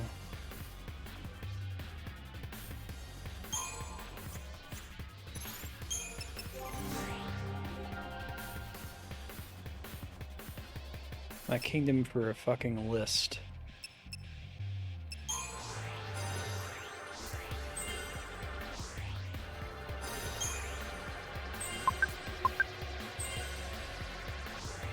Figure out what's causing that. Give me 1 second. It's happened a couple times now.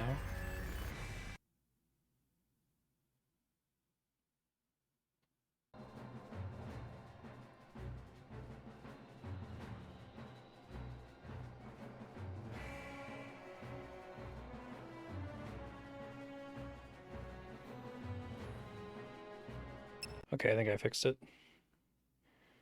Sound effects bots. Pooping itself a little.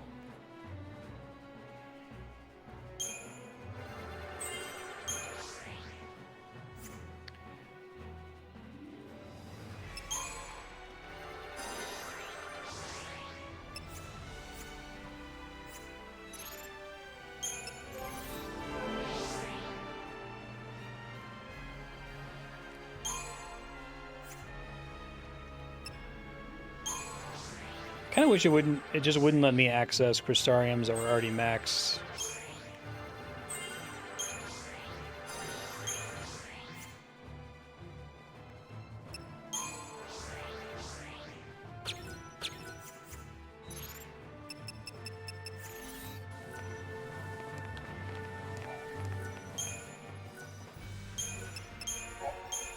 What if a system where you basically just get stat improvements in order, we're going to make you press a button for every time it happens and put a weird UI on top of it.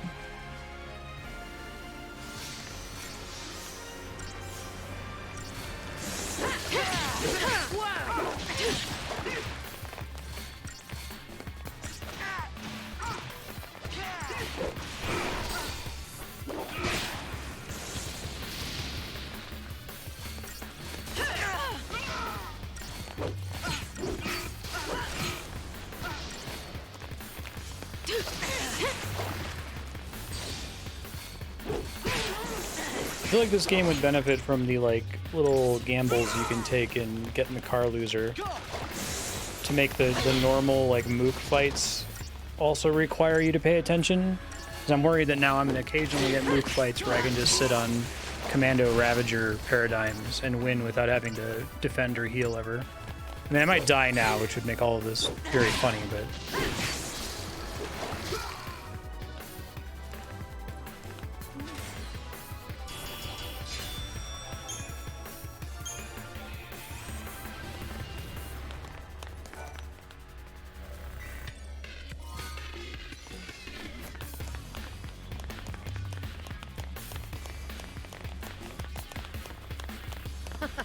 The adrenaline's flowing now.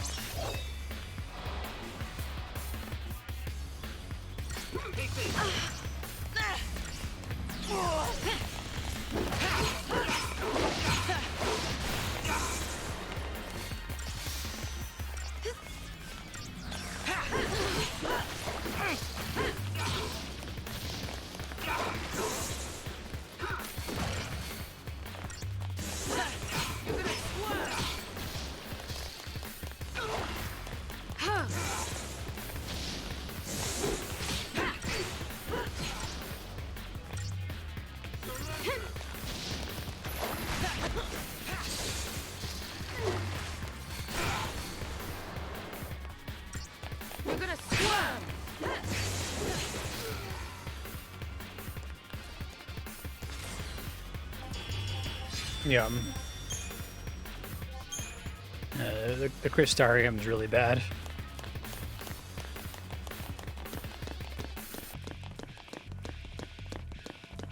Try not to get lost. At least here. We're at 14 hours and still no town.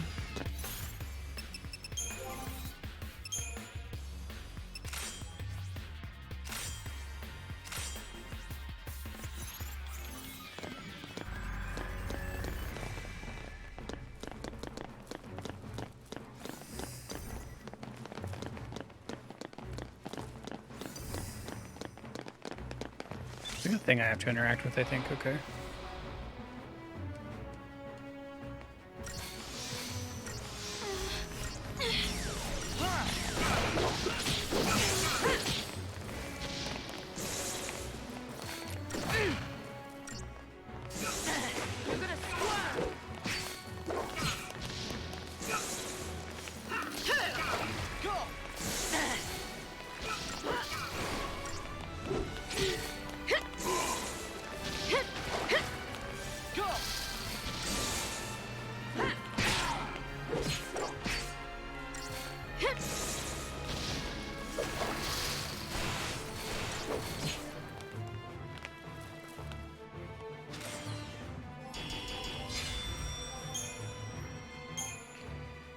I'm trying to think about what the stagger meter is doing for this game, the core game mechanic. Like, I think it's important for the system working at all. Like, if you just remove stagger, then the game is really silly and degenerate. Is it over? Are they? They're fine. Your son's a tough kid. Like, what is it basically? It's basically the boss has a health bar. Like, its real health bar is constantly regenerating. Because I feel like you can think of the stagger meter as the real health bar of the boss. The damage that you do outside of stagger is like so minimal as to almost not exist.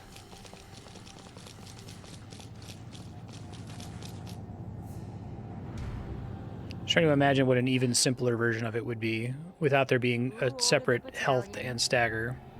They'll take out the whole building next.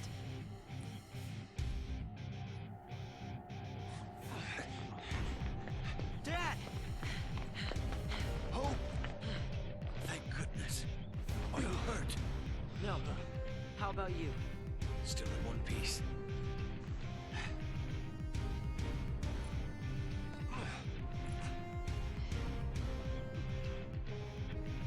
My turn.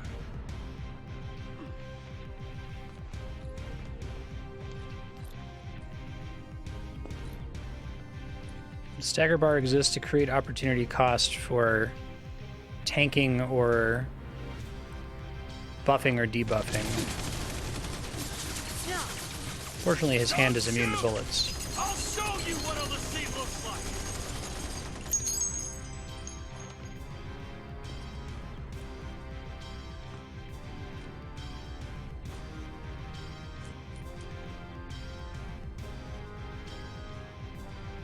Me!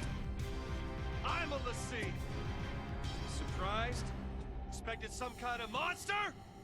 I'm flesh and I'm blood hot. like you! An ordinary citizen of Cocoon! Don't you get it? This has been our home our whole lives! How could we even think about destroying Yeah, an anti-turtle mechanic, it? right? Protect this place just as much as you. I think that's what it's the purpose it's serving. You must I be slow love all of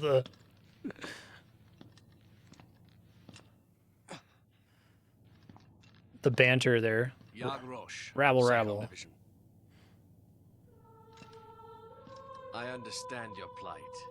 However, the Pulse threat is not so easily dismissed. The very existence of Ulysses puts every last one of us in danger.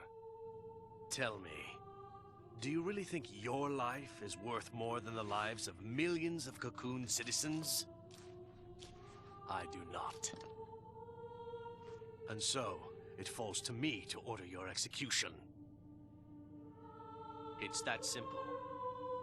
It is my responsibility to see you put down. Your lives are forfeit. Oh, cut the crap! You want Lassie? Then kill Lassie! Why do other people have to die? The purge has got to stop! Do you think we want to purge our own people? If any trace of Pulse remains, the populace will erupt into chaos. Without sacrifice, without the purge, Cocoon will die.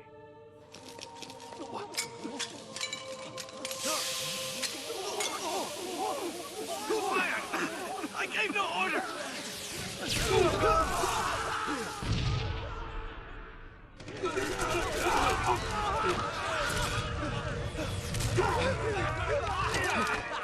No!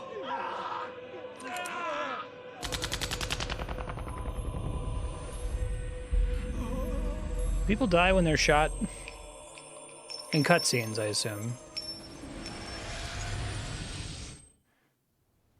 Right.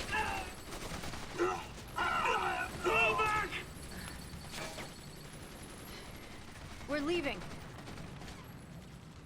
Hope, tie up your dad.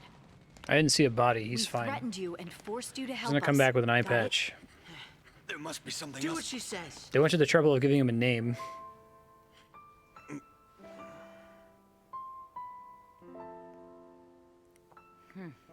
I can't let you get dragged into this.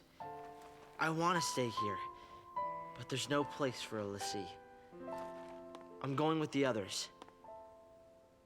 We'll survive somehow. I promise you that. Dad, I hate to run out on you. You're not running! This is not running away. You've made a choice. You'll survive. Like his Do fidget what spinner needs to be tie. done. You mean complete my focus? Don't you worry about that. You make the choice.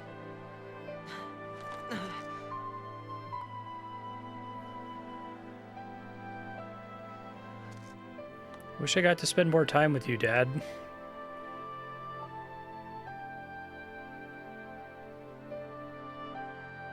Thanks, Dad.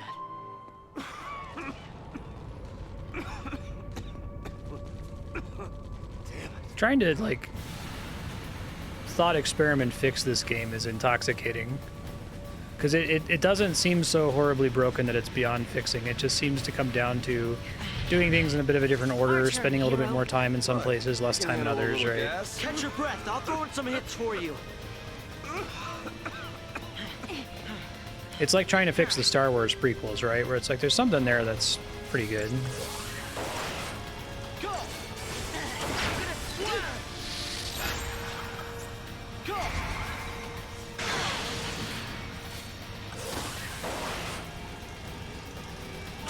This'll be quick. Nowhere to run, Lassie!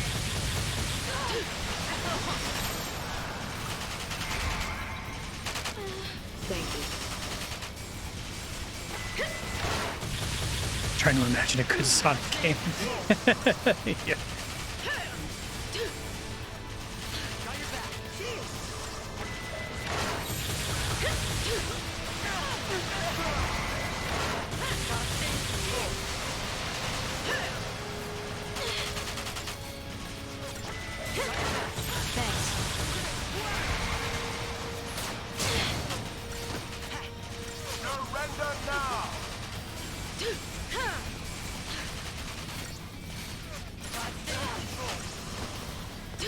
Probably should have set up Paradigm and not have Saboteur and Synergist on the same board. Oh shit.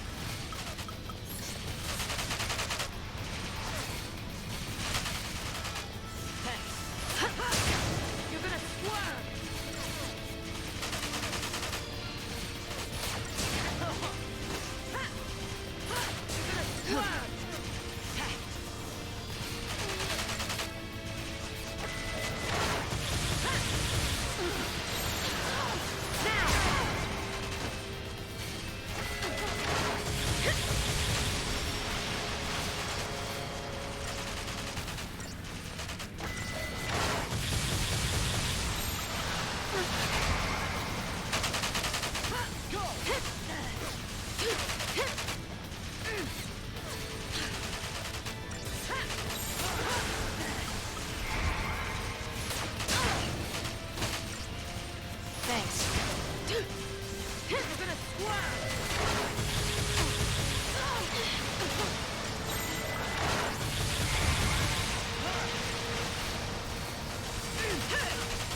Give it your best shot.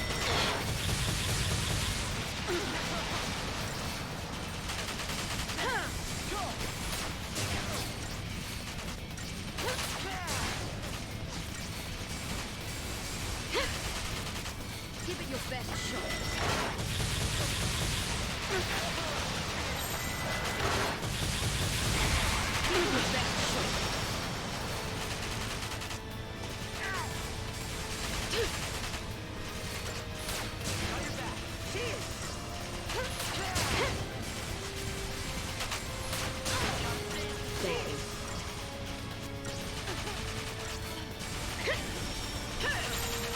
Thanks.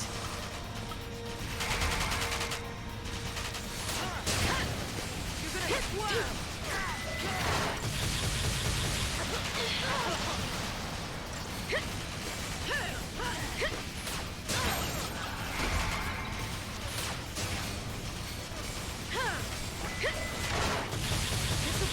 This setup is just treading water. It's pretty frustrating.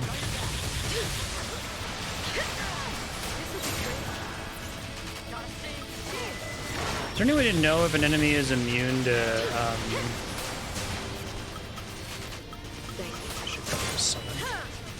Is there any way to know if an enemy is immune to, slow, for example? Thanks. Odin. Mechanics less bad than the 1 in 12, but still not the biggest fan of the way summoning works in this.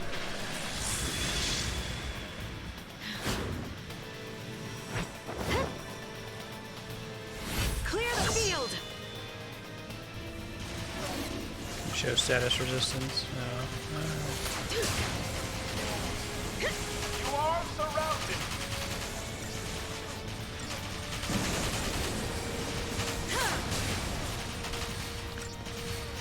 Weird having bosses that have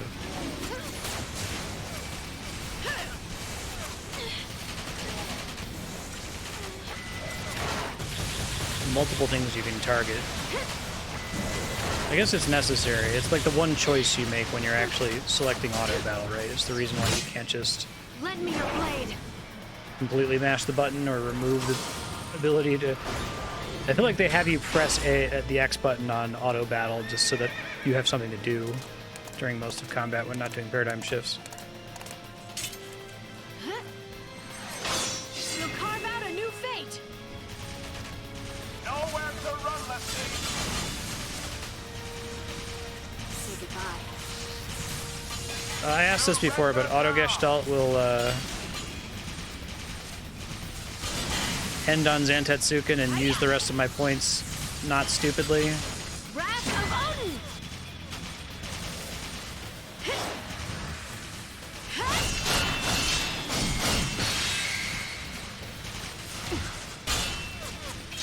Well done.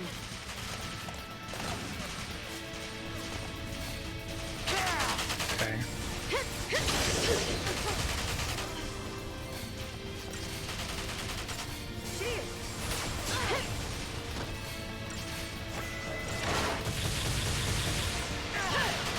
Party's doing way more damage than Odin was. Give it your best shot.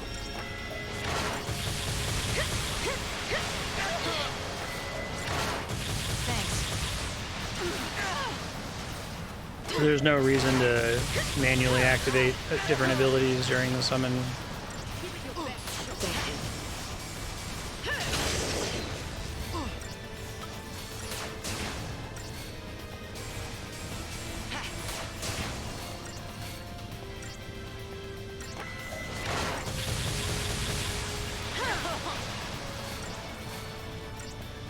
Thanks. It's boring, but it seems to work.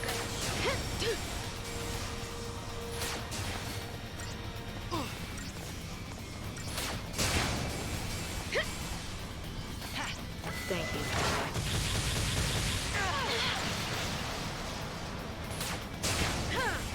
Nowhere to run, Lassie!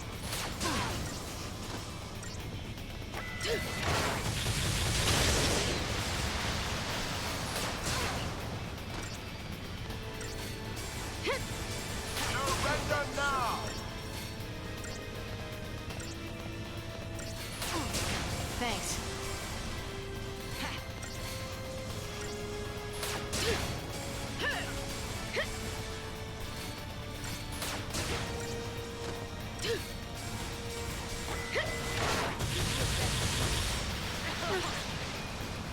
Right. Yeah, I mean, I wasn't seeing it in the menu because I'm so used to just mashing auto battle. And when I don't mash auto battle, it's when there's like a bunch of enemies that I can obviously fight separately. You are surrounded! But I agree, I didn't even notice that there were 3 other things to target. They're not like shining or anything. Yeah, if they all had health bars, that would help. That's a good point.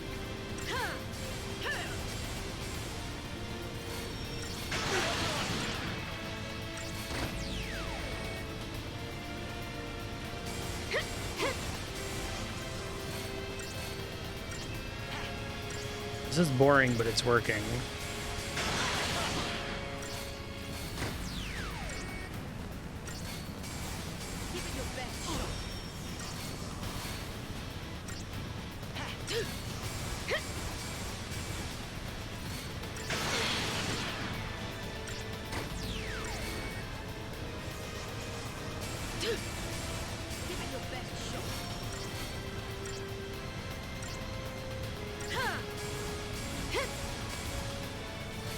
I wonder how common it is for someone to load into this battle and not notice that there are multiple things to target.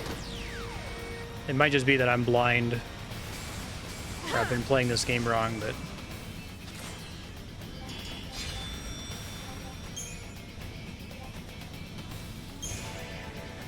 Uranite. What do I need for... Lightning's stupid weapon? Perovskites, okay. Is that just a random drop chance? Do I have any control over getting those? Again? There's no end to these guys.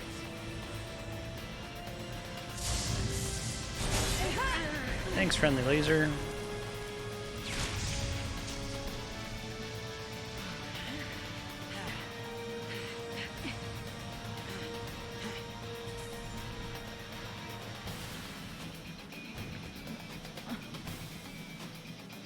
Hey, you bang.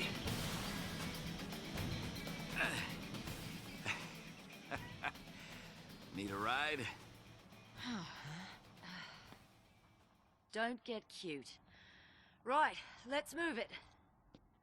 So he's not Australian, so he's not from the land down under.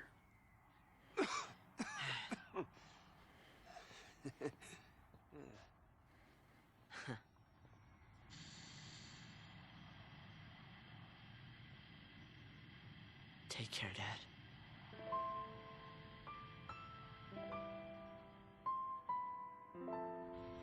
When it comes to home and family, we never keep either as close as we should. Whoever stops to think that this time could be the last. It's a comparable sequence there in Final Fantasy VII is when you're escaping Shinra Tower and the party splits up. And, like, some of them are fighting the robots on the elevator. And the other ones are getting the motorcycle and the truck.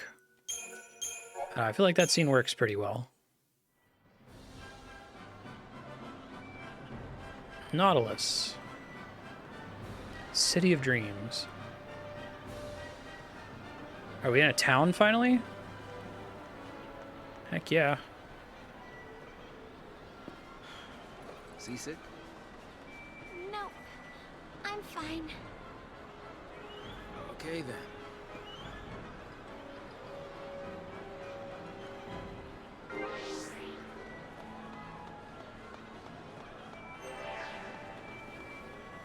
Instrument of Shame.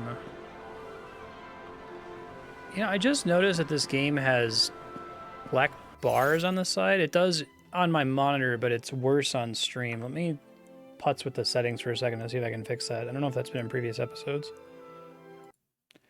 Okay, we're back. I fixed the issue. It's that the launcher changed the default resolution for some reason, and I didn't catch it when I booted the game up to set it back to 1080p.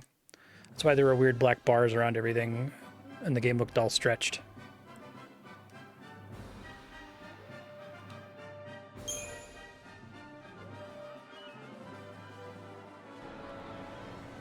That's better. Come on, time's a wasting. Hello and welcome to Nautilus. We hope you have a pleasant day. Upgraded one of their weapons, right? Yeah. Okay. Let's go over there. Wait, is this actually a town or is this a dungeon? There's so many people. This is a town-themed dungeon. Hello and welcome to Enjoy your stay in Nautilus. Hope we don't get separated.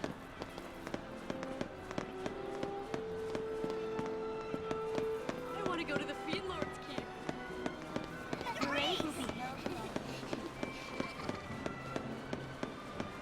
Can buy one for 30k gil eventually. Okay, thanks.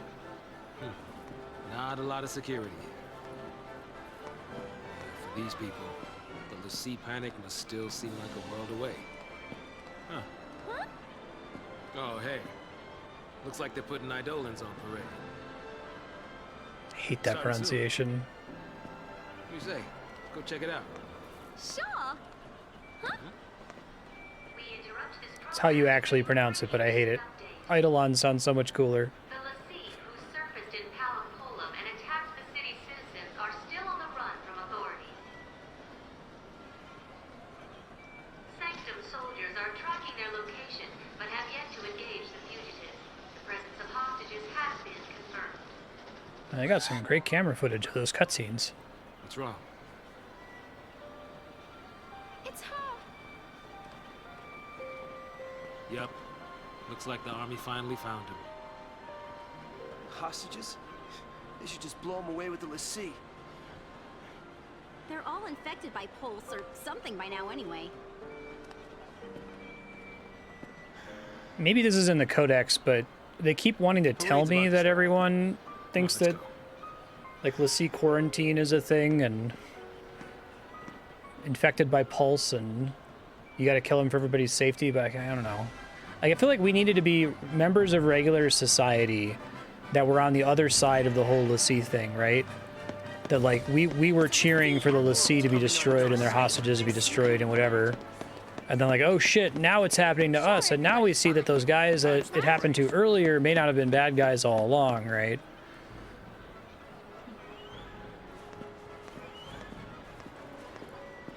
Like, I would have appreciated 6 hours or so at the beginning, just kind of focused on Gotta make the most of it. regular life here. Right? I knew we'd be saying goodbye soon. Better to do it with a smile. The Pompous Sancta Parade. A pageant commemorating the war between Cocoon and Pulse.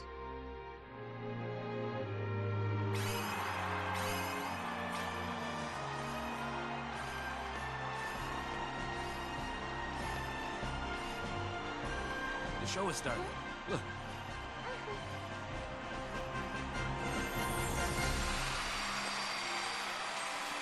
Pull the switch without the bait. Yeah. It's party time, little lady. I want to die.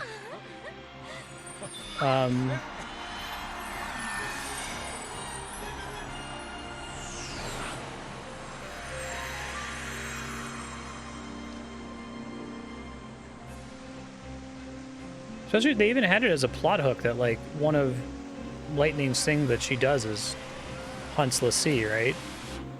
So that could have been the whole opening, was, like, hunting l'Cie and being filled with propaganda about how you're doing the right thing, and then you get turned into one and you're like, oh, fuck.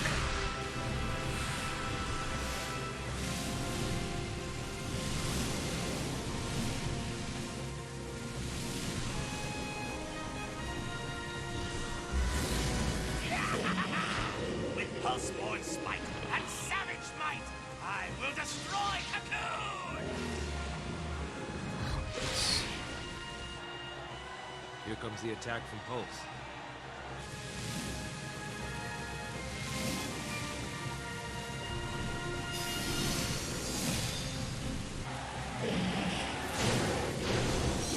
Well, she had a dialogue line about I could have ended up hunting down l'Cie.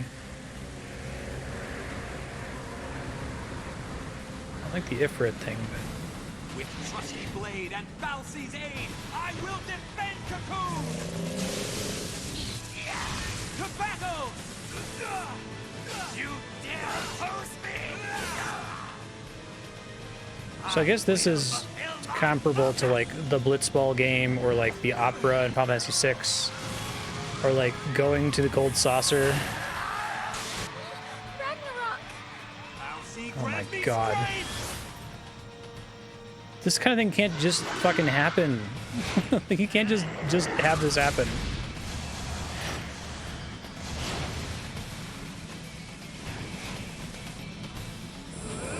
Again, cool scene. I get what they're doing with it.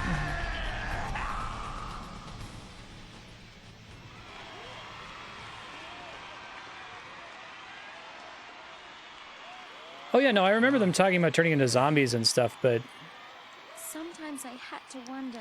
like, it seems like the propaganda isn't just, oh, you should be worried about the l'Cie turning into horrible monsters that will kill you. The propaganda should be like, and they're naturally bad. Like, you shouldn't have any sympathy for them at all. Right, it's like it should be like I Am Legend. It should be like finding out, oh, these things I'm hunting are people. Like the book I Am Legend, not the terrible movie. Just keep on smiling. Like, I'm the monster to them. I know. A Nautilus Park Day. With Sags. Yeah, but should we really be playing around? Forget about that heavy stuff for a while. And maybe this will just fade away. Okay. Great. Let's roll.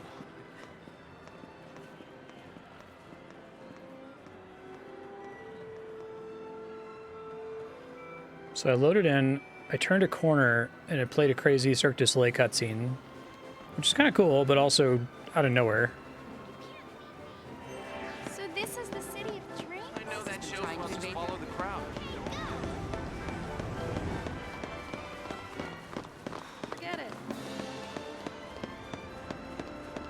I feel like I'm dreaming. Like, they tried to do the scene earlier with the soldiers that showed up, right? Where Snow comes out and he's like, hey guys, surprise, a l'Cie's just a person. And they're like, oh my god, we didn't know you were like a person. So I feel like they needed to like pitch the l'Cie as like horrible vampires, like before they get actually turned into Seath or whatever. Like, people need to believe that anyone that's been bitten by a l'Cie or turned into a l'Cie is already lost their soul. Bet they never expected to see visitors. So, is this place special? I promised Dodge. I was gonna bring him someday. So, like, when they all get turned into it, they gotta be like, oh shit, I'm still a person. I didn't lose my soul. What the fuck? You'll get the chance. Maybe. I do know where they're keeping him. Can I come with you? Sure. More the merrier. What about you? You got someone special out there? Special? No. Really? Now that is kind of sad. Yeah. Hey, I'm kidding. I didn't mean to upset you. Well, I'm just fine. Exactly, Thank you. Terranin. Like, I think they needed to establish that better. Everything. couldn't. Not until the time was right. Like, I think the game needed to deliberately and overwhelmingly misinform you for a few hours, right? Like, to expose you to the propaganda that the citizens are exposed to. Like, you needed to be on a train or something, and there's a report of a l'Cie, and there's, like, a lockdown, and they're like, oh my god, if it touches you... Like, they, like, literally have characters lie, or say things that aren't factually true in the universe. Are we allowed passengers? Enjoy your ride. These woolly little Last call for I just want to go to the theme lights. Wait for me. What is happening? Okay. Yeah, circuit propaganda at the beginning of the game. Wonder where we can go on this thing. You put that at the beginning, and then you spend a few hours in town getting exposure to being freaked out about the l'Cie. Also, you call them something else, because the name is bad and hard to remember. But we've already talked about that a lot. I've played it far enough into the game now that I can kind of start to see what they were going for, but it's like I'm having to weirdly put it together ex post facto. Like, oh, they're like that Snow scene where he comes out and he's like, I'm just a person like you. They act all shocked, but I had no reason to expect them to act all shocked at that point, right? Welcome to Nautilus, the city of dreams. Yeah. Somebody's excited. Yeah. Hey. I bet this game feels better on the second playthrough. Like, once you know what the fuck's going on already. Really wanted to come here. Let's look around. Indeed. I find that that's a common problem with JRPGs, though. Like, I like Final Fantasy VII, but Final Fantasy VII is also kind of a shit show and kind of hard to reasonably theorize about it while you're playing. The beginning of FF7 Remake improves on that. I think I talked about that during my playthrough. It does a better job of trickling information and questions to you. I guess the localization on the PS1 didn't help. Maybe it's more sensible in Japanese. Oh. Woo. The smell. Glad I don't work here. The smell reminded me of home. The wilderness of Pulse. Hey, come back here.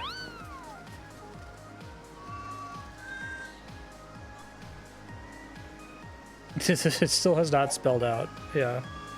I think they need to go as far. I think they need to lie and say that they're like vampires now, right? That they're just psychopath murderers. And maybe even have you encounter one that happens to be a psychopath murderer just to like reinforce that idea.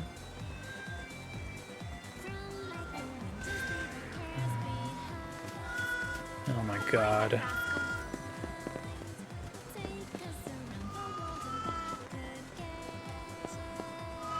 Let me not put lyrics on the Chocobo song.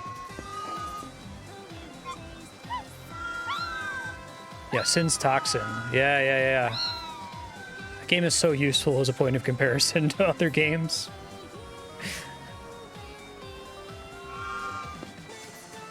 Just about everything conceivable that another game could do wrong from a storytelling perspective, I think you can come up with a comparable problem in Final Fantasy X that was handled well.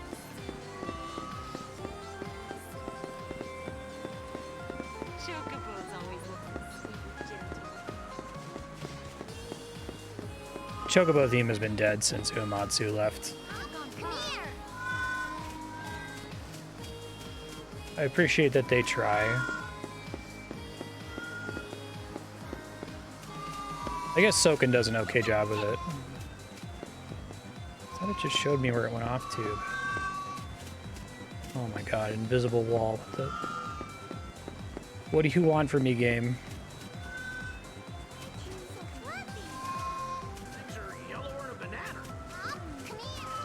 Yeah, exactly. That's a big problem.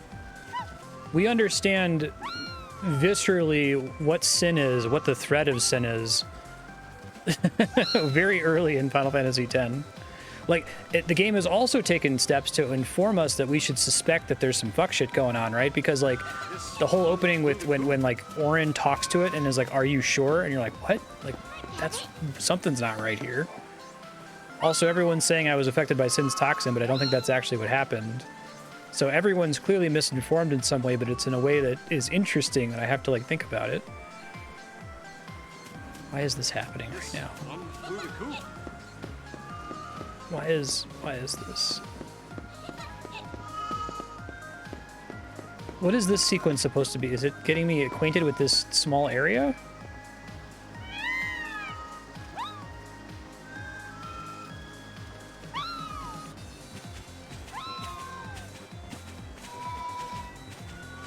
This is like a Kingdom Hearts 2 sequence.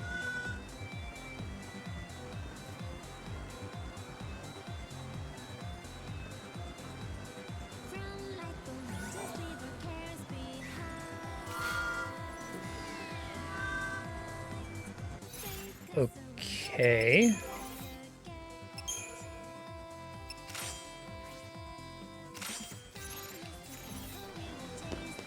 They're showing me all of the art assets. They made assets for a town, but they didn't actually design a town because the game wasn't structured to allow access to a town. So we have to spend more time in this room.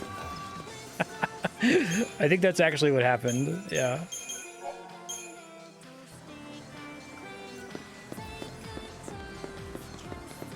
The artists assumed that it would be structured like a town, and so they created the sort of things you would expect to see in one, but if we don't lock you in that room for 4 minutes, you're just gonna run past it. Amazing. Part of the gang already.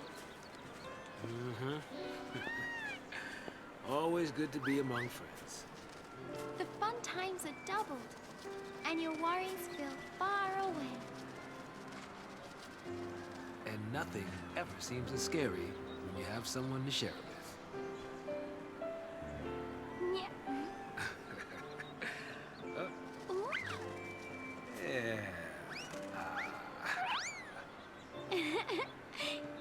You're still number one, of course. Of course. Great.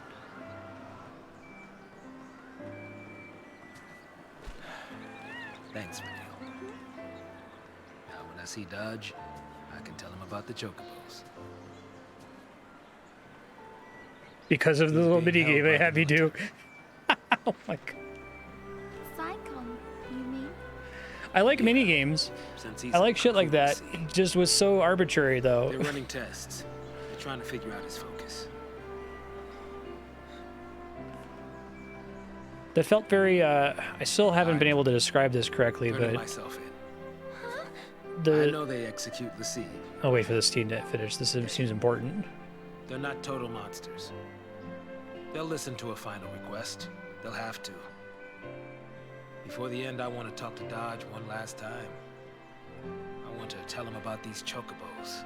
I want to tell him about everything I've seen. But wait, Sass! Listen, I don't want you to worry. You're not part of this. You'll have plenty of time to split before I surrender. That's not what I meant! I'm sorry, Vanille. I'm tired of all this running. This is a cool scene. I like this trait of his. What about Dodge? He's kind of being the true believer, like Waka here, I guess.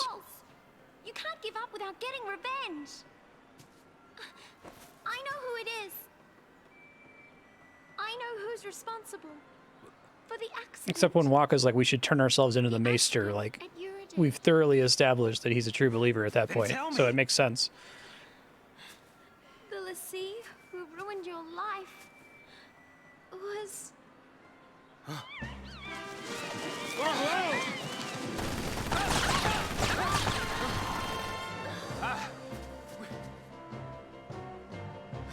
Soldiers? Where'd they come from? They're the keep the plot moving department. Just picture any time a SWAT team drops in that's literally Square Enix executives. They should have just done like Yoko Taro and just model them as Square Enix executives, suits and everything. No place left to run. Yeah, exactly, Tyrannon. But we're not getting that early enough. We should have had reason to suspect that would happen and then have it happen almost right away once he gets turned. And then you have like a chance for him to have an arc, right? Where he realizes, oh, I can't just turn myself in because I have to, I don't know. Can't be happening. protect my son or something, or protect these other people. We're back to 2 people. The brief, glorious phase where I had a full party and the game actually worked. Yeah, combat timer expired. I swear, this game keeps threatening to be interesting. You'll hear me say, oh, I actually kind of like this. Oh, well, now someone's shooting at us. Okay.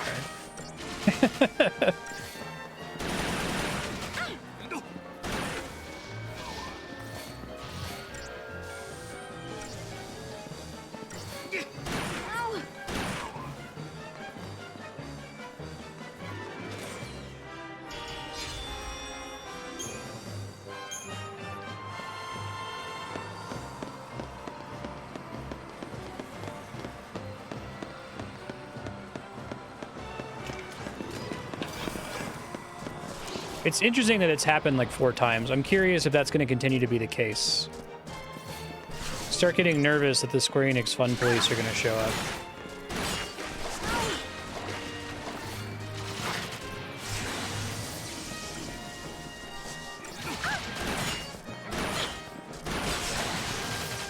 I should focus on the other one, I guess. No stopping us.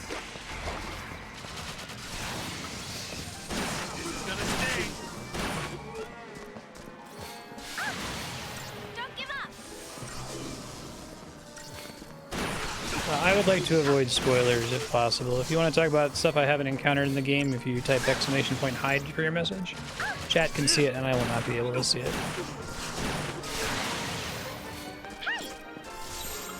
Oh, get serious now. They show up to stop the plot in its tracks so you can have more meaningless combat. Exactly. Oh my god, plot and character development was threatening to happen there.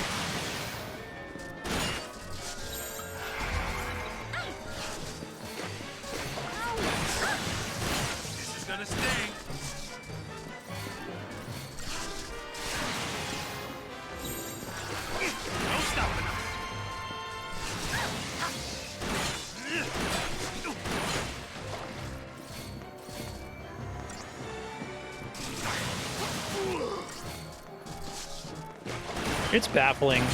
It's a baffling product. Every baffling product I've played on stream has been interesting because they all have very different things that make them feel bizarre and unknowable. I appreciate it. This is probably the most finished, functional, baffling game I've played on stream. Maybe tied with Resident Evil 6, which is also fucking weird, but also works fine, I guess.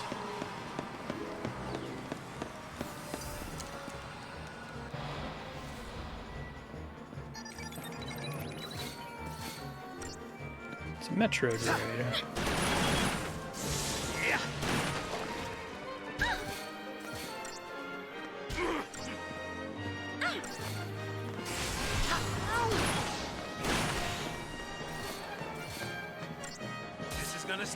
Feature complete.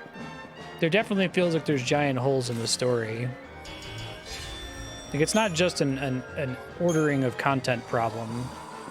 Like, it feels like there are scenes that, well, maybe we'll get a flashback scene that fleshes out how people actually feel. Like, maybe that scene I keep asking for of normal people responding to LaCie in a detailed way is going to happen as a flashback at hour 47 or something, but...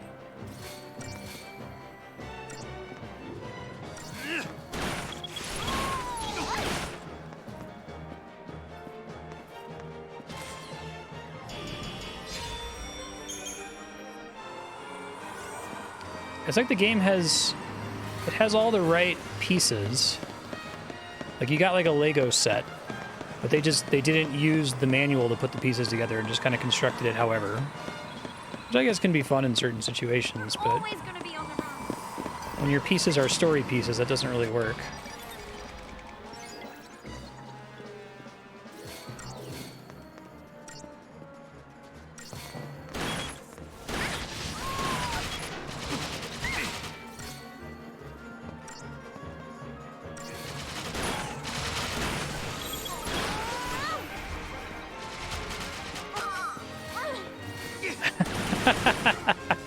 Replace combat sequences with a PowerPoint lecture about Western audience engagement metrics. Exactly.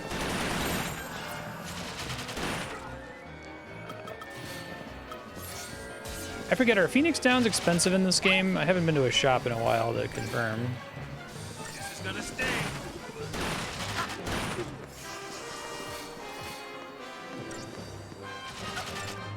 Be careful!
This is the Space Jam 2 of Final Fantasy.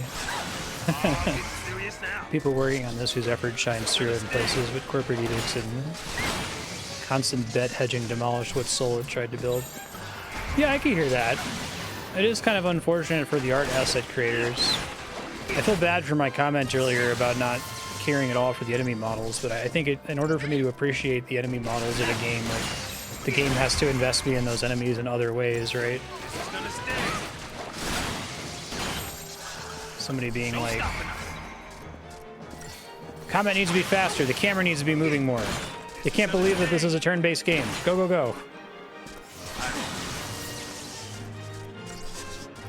Someone's like, shouldn't we just like have the auto battle work automatically since we're kind of going for a strategic combat system? Like, no, no, no, they have to press the A button. If they're not pressing buttons, then they're going to complain that there's no button presses and it's too passive.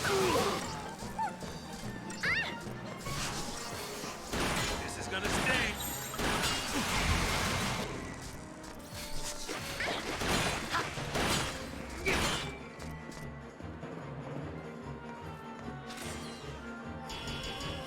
He's just abruptly entering his combat dance.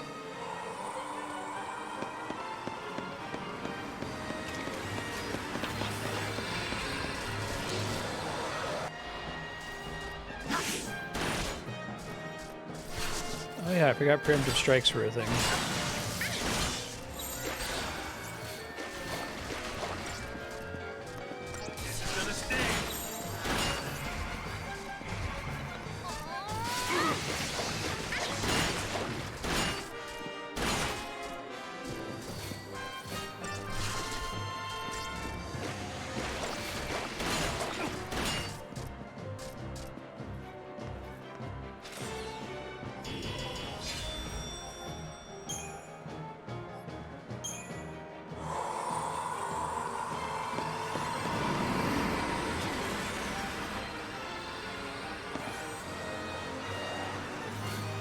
Guardian amulets.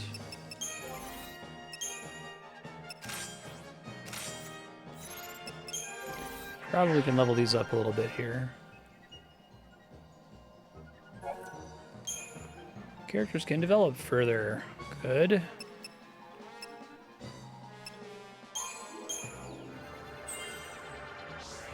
I know I've asked this question before, but it's been a while since the last episode. Do these stat increases apply only when I'm in that role?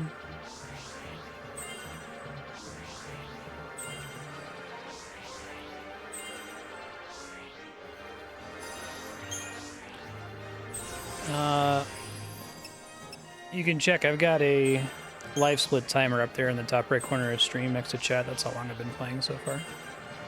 So about 15 hours.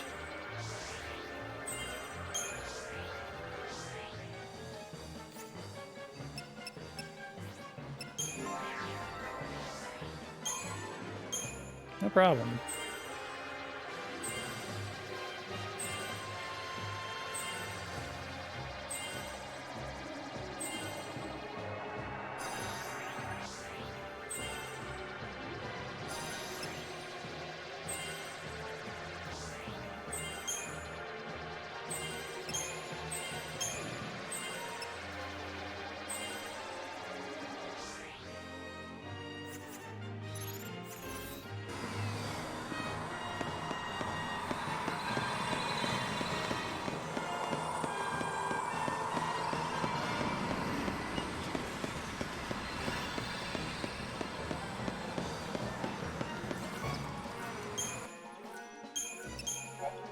I'm at 99 saves, okay.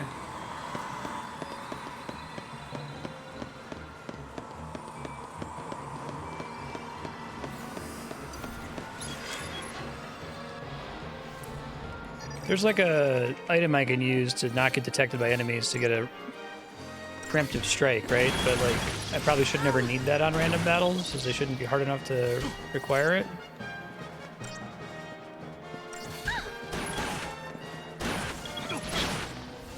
Oh yeah, Aki? Okay, thank you. Yeah, so far it hasn't mattered. I guess my concern about equipment though is that I'm gonna... all equipment has to pass through this like sieve of the upgrade system, so I can't consider the effects of any equipment until I choose which accessories to upgrade, and I can't choose accessories to upgrade until I finish getting a weapon for everyone that's at star level.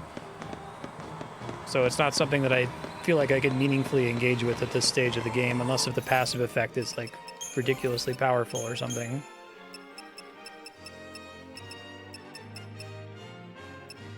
This auto protects. Neat.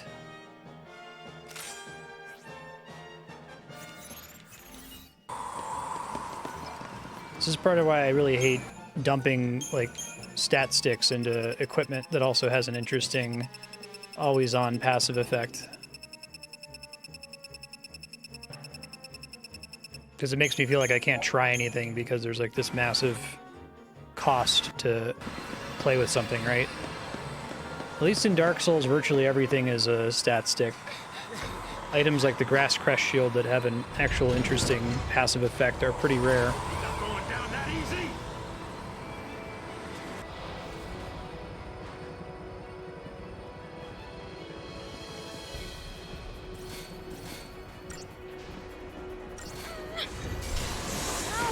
Yeah. Oh, getting serious now. Yeah. Phew.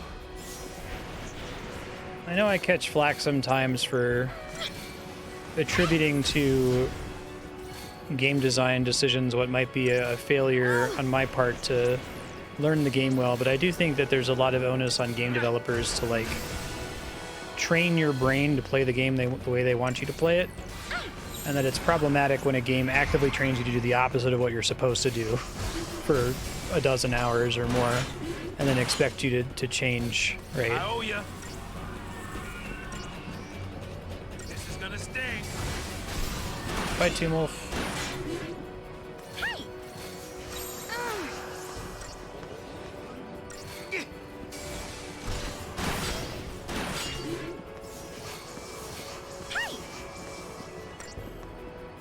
This is gonna sting.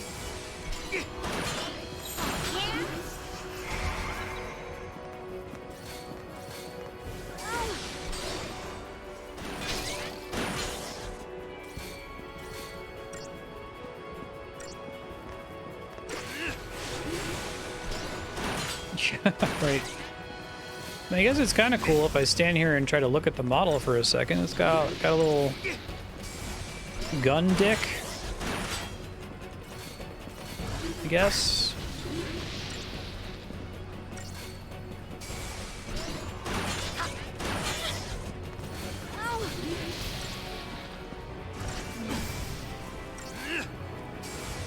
And there's random enemies in other Final Fantasy games, right? Like the weird sin spawns that you fight don't really have a specific design. I guess I'm invested in the fact that they're sin spawn. They spent some time on that.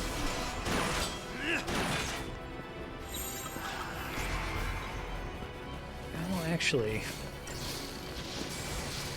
I think on average bosses in Final Fantasy are actually pretty well connected to the story. And they're not just being pulled out of the model folder.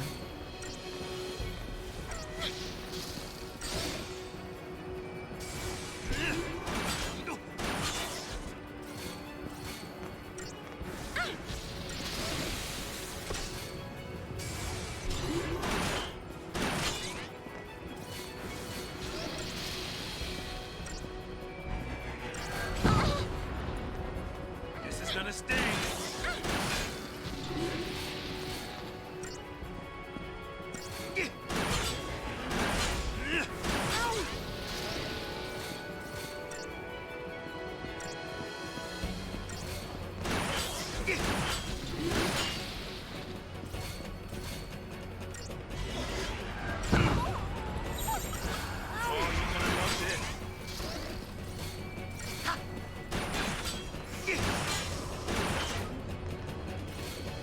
Is it right that Commando's pretty much useless during stagger and I should be doing double commando? I don't remember terribly well, but I seem to remember something like that. Oh, isn't it true that Kira is like an AoE ability, but it's technically based on proximity and they could theoretically wander far enough away from each other that it doesn't allow for an AoE heal? This is gonna sting.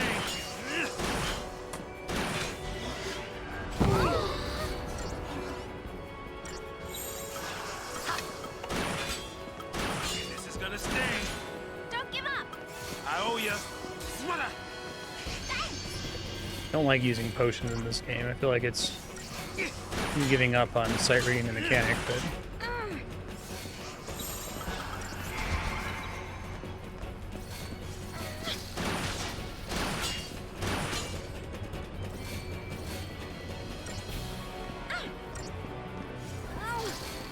pretty wide range. Yeah, because I can't control their movement, right? Oh, getting serious now. It has some interesting ideas. I have a lot of issues with its pacing and the order in which things are presented and tutorialized and incentivized.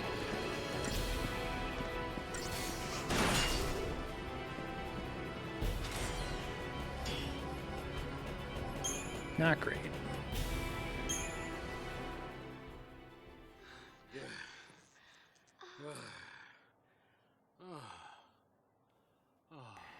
So, here's a spoiler question, but I need to know the answer to Daddy, I found you.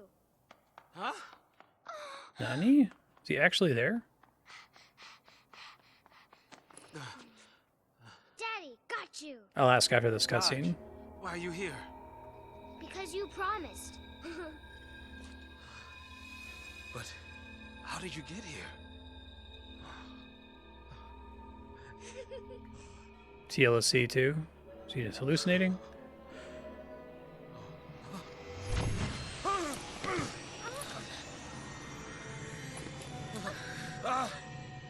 Dodge! Wait! Come back!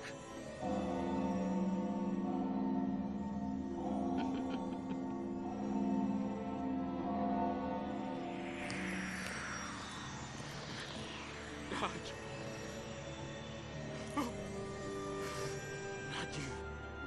Not you, Dodge.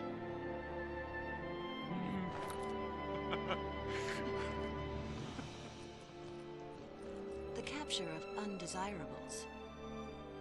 It seems that was your son's focus. Dodge fulfilled it admirably and served Cocoon in the process. You should be proud of him. Mr. Catsroy. This event seems fine. Dodge was a great help. He could sense power of Pulse origin. That let us monitor you. Words can't express our gratitude. The data he provided on enemies. Yeah, I was just recalling that. And speaking of gratitude.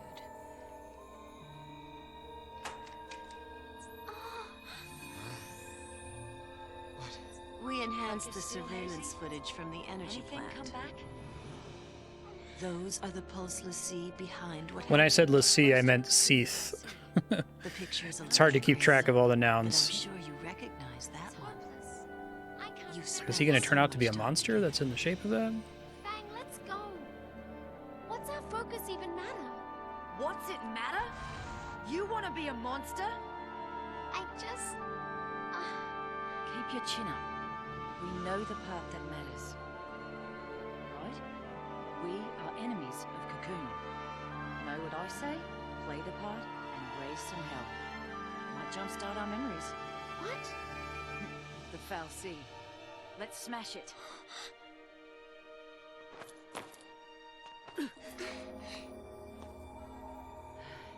are you? Just because I actually don't remember, there's Cocoon Fal'Cie and Pulse Fal'Cie, and there's Cocoon l'Cie and Pulse l'Cie, but there's not Cocoon Seath and Pulse Seath.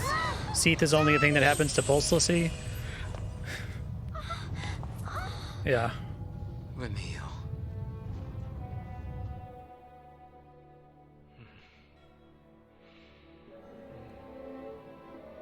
I like this turn for his son, because it kind of forces him to act, right?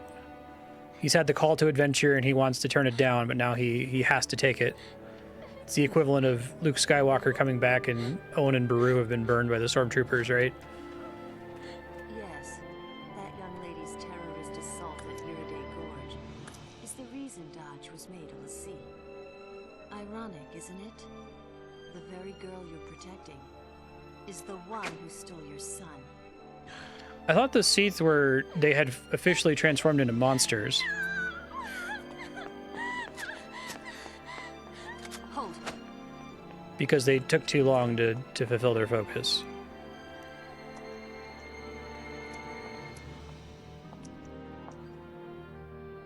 Shall we finish the job? Or would you prefer to?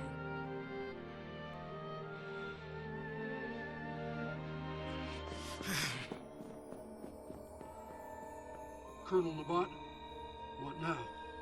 Follow them and observe. So there are Pulse and Cocoon Seath? Okay.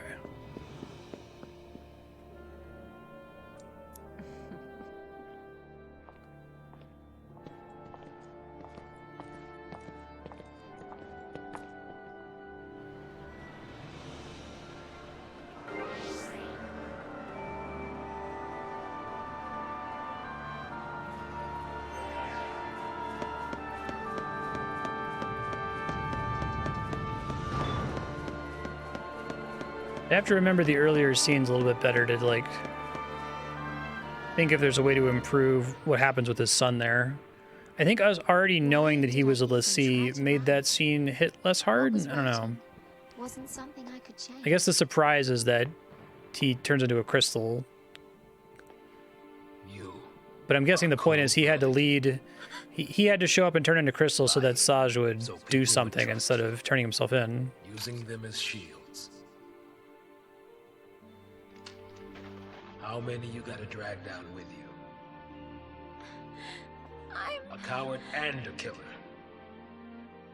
The people you use don't get to live. Why should you?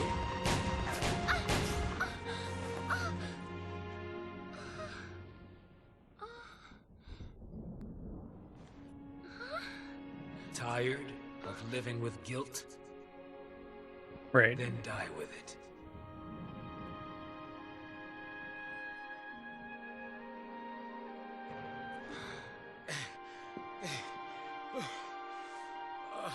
Is that a thing that's already established in, like, the Codex or something, Aki? I was kind of under the impression that they had a clock, and that when the clock runs out, they just fully turn into a monster. My name is Erbadir Vanille. I'm a l'Cie from Grand Pulse. And to everyone on Cocoon, evil. Shoot me for your son. Don't you even! You think you die, and that's that? You think you die and everything will be sugar and rainbows? Then what can I do? What do you want from me? If I can't live or die, what do you want me to do? Don't ask me. You figure it out.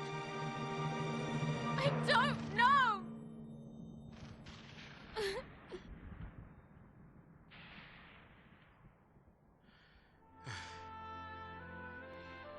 Neither do I. Yeah, I feel like this game is trying to... Can I pause without skipping? Yeah.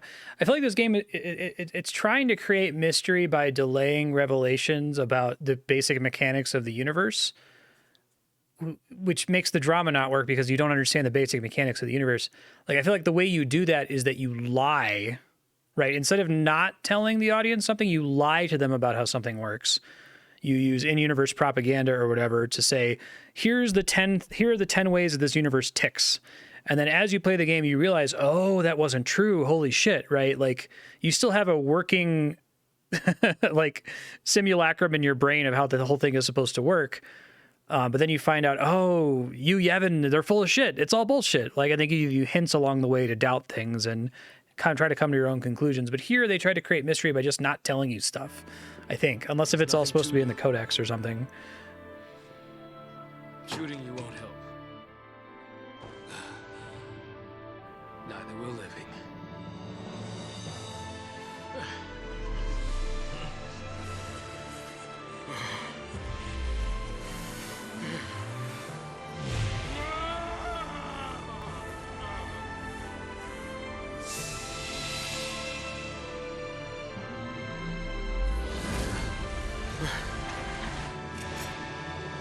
Right. Do your worst, you freak! It's not over.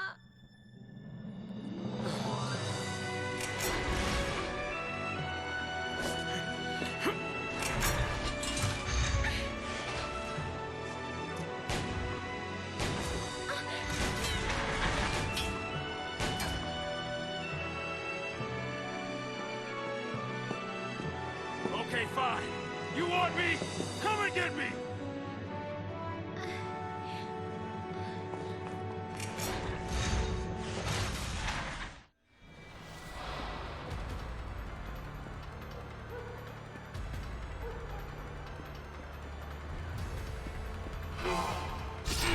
Oh, okay.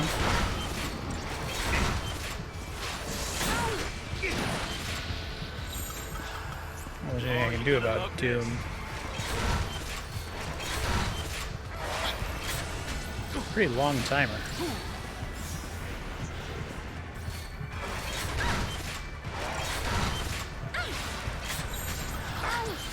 No stopping us!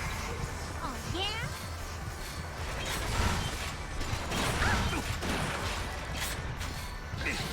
You could do it! I appreciate it.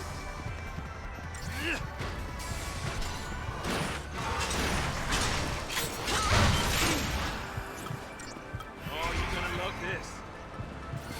It's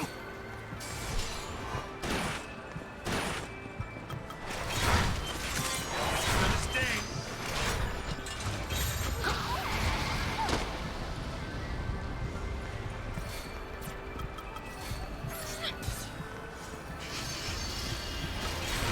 How do I review? Okay, here it is. Yield to those who amass chain bonuses. Chain bonuses are from doing lots of attacks back to back.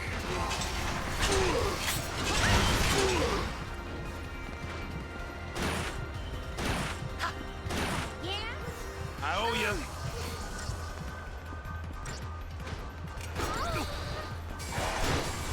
I'm gonna fail this first attempt.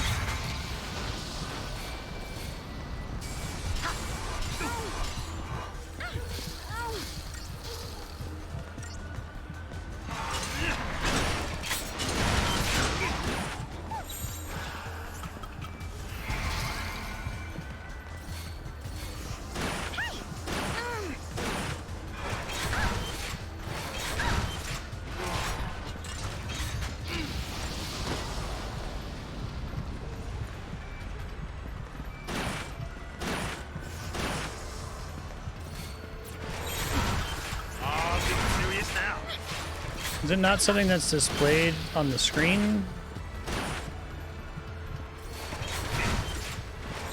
It's completely separate from stagger meter. It's gonna sting.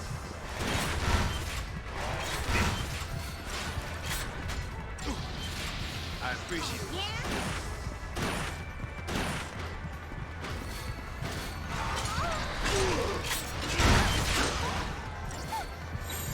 No stopping.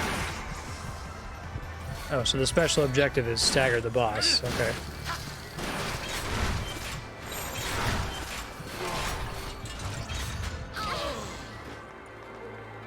Try again.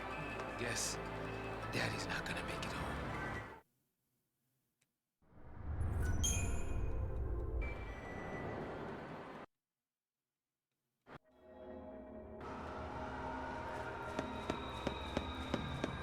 Well, they put me pretty far back here.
I tried to heal. See, once someone dies, it's already too late.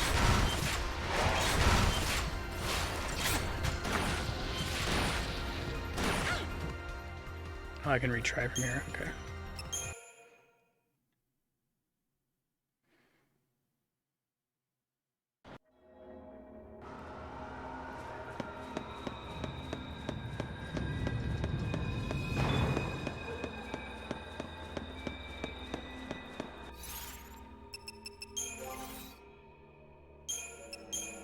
It's not really helping me, I don't think.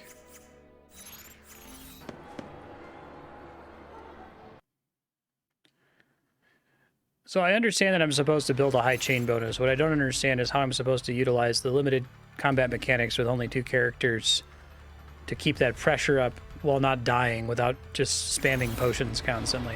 Is there something else I'm missing about this fight that's giving me more trouble than it should? I guess maybe discuss that in hide first.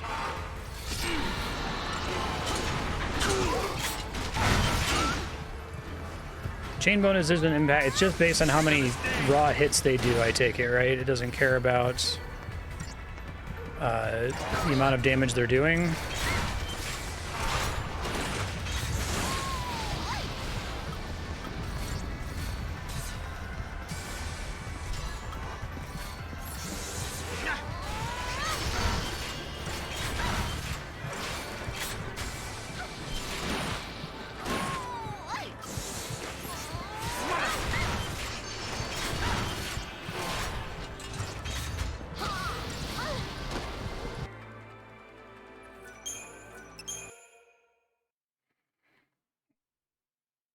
I didn't realize you ever had to Libra twice. Okay.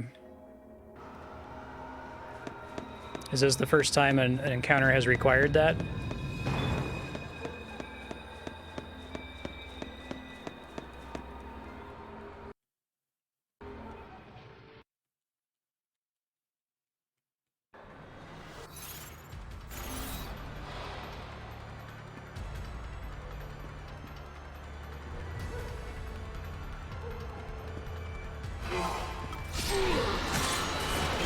If I got here without enough TP, would I be hosed? In a blind playthrough? This is a blind playthrough, but just picturing somebody else getting to this point. Okay.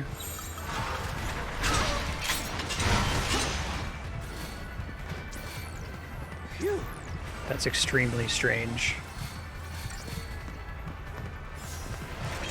I don't feel like I've been incentivized to scan anything, let alone twice. Is it only 2 Libras that do it?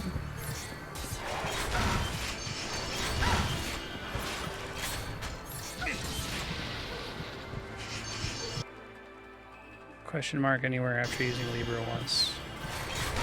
Okay.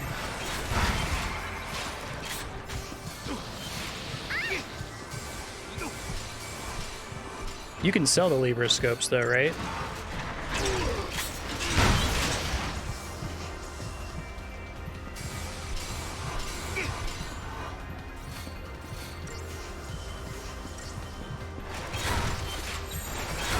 Like, I can't get more meter by applying buffs that already exist on a character, I take it. Is that true?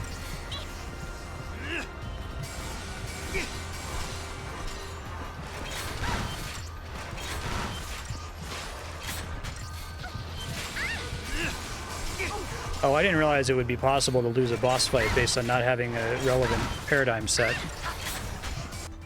Cool.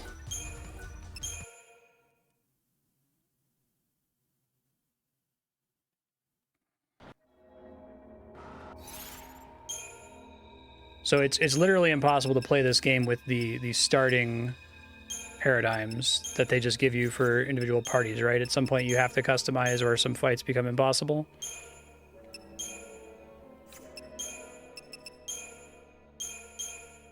Oh, I can't change it because she's not in the party right now.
Can't tell if it's continuing to go up when I recast buffs, but that meter is moving really slow.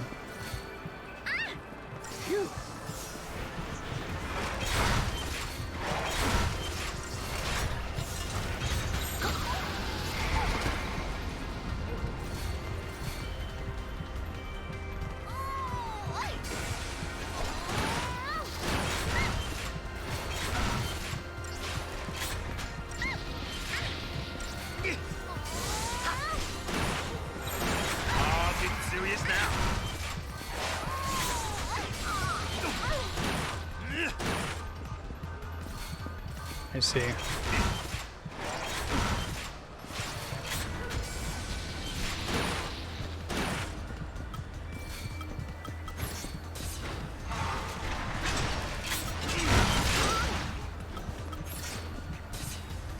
So I should think of this like Shin Megami Tensei. Like, I'm not going to go into the boss and sight read it. I'm going to go into the boss and lose to it, hit retry, and then change my deck so that it's possible.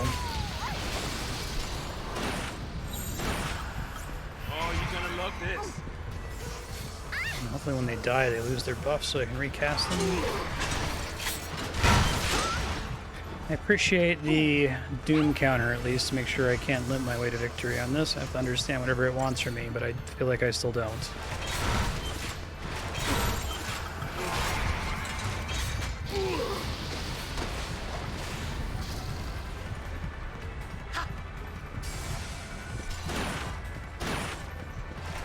My point is that the game is not designed such that every boss fight is intended to be fully sight-readable. There are definitely if you've never played it before, there is a 100% chance that you'll encounter at least one boss that you can't beat because you didn't have the right setup going into it.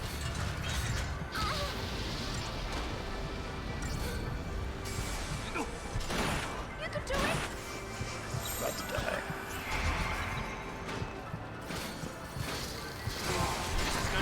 Not making a value judgment about that, I'm just confirming that that's the case because that wasn't my understanding before.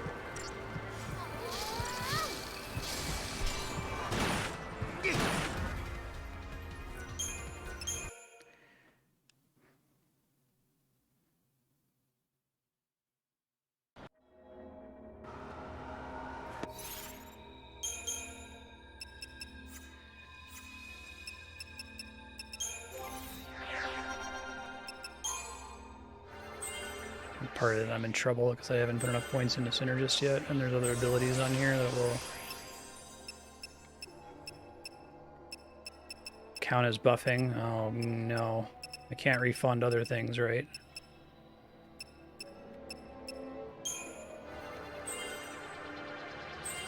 I don't know if I'm gonna make it over there. Oof.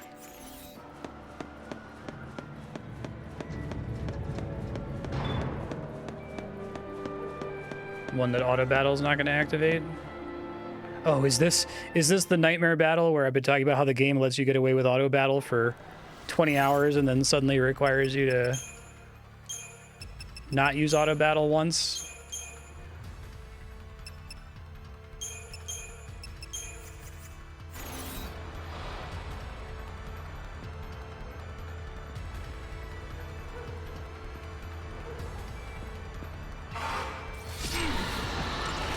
And it's impossible for me to get in now, right?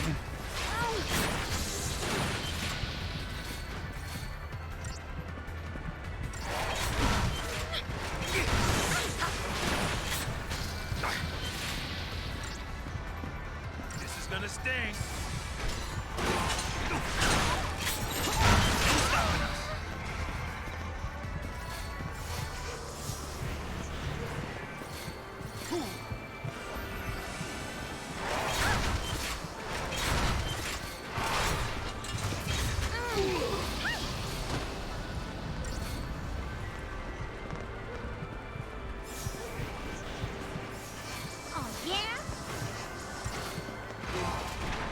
Yeah, I didn't know I'd have a boss where I'd have to cast a certain number of buffs in order to beat it.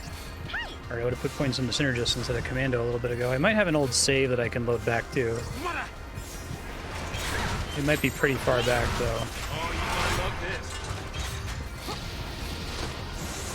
My turn-to-turn impact on the Gestalt meter is mild enough that it's hard for me to tell if I'm doomed. I mean, I'm literally doomed, but...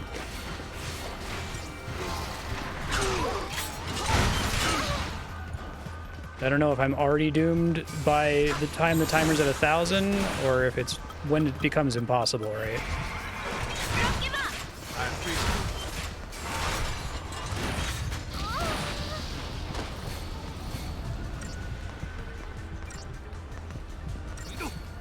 I owe ya.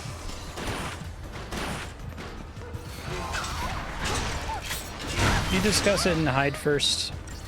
If everyone else in chat is fine with sharing it, that's okay. Presently, just kind of frustrated that they feel like the game isn't directly giving me the information to solve this. Thanks for asking, though.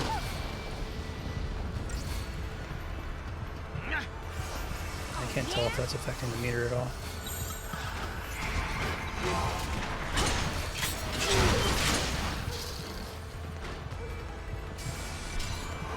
No, the meter fully reset there, fuck.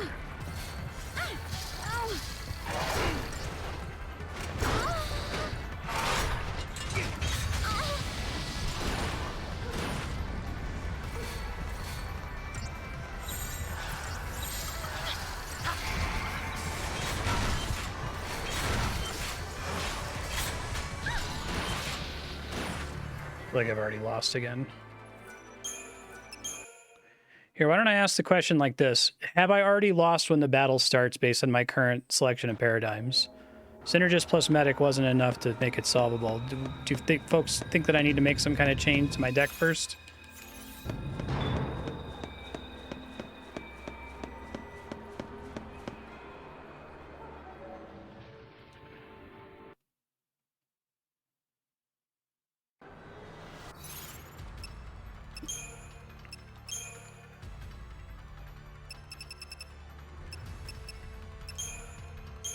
What combination do I have covered right now?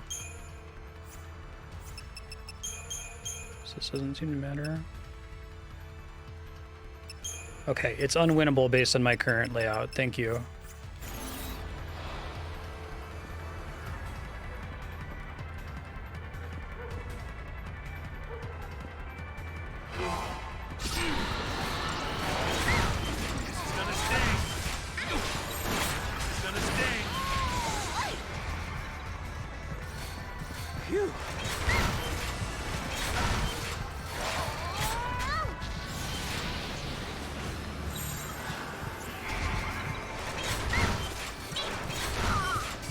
God damn it. I might be able to recover. This is gonna sting.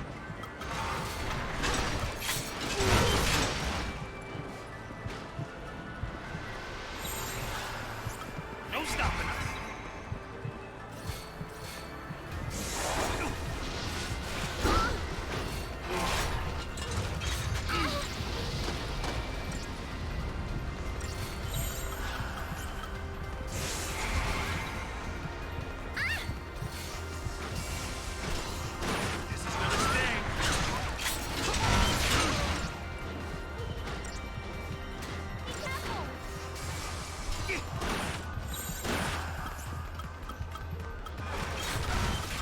Oh, I don't have the... Forgot to make this Synergist Medic combo. Alright, I'll just restart again.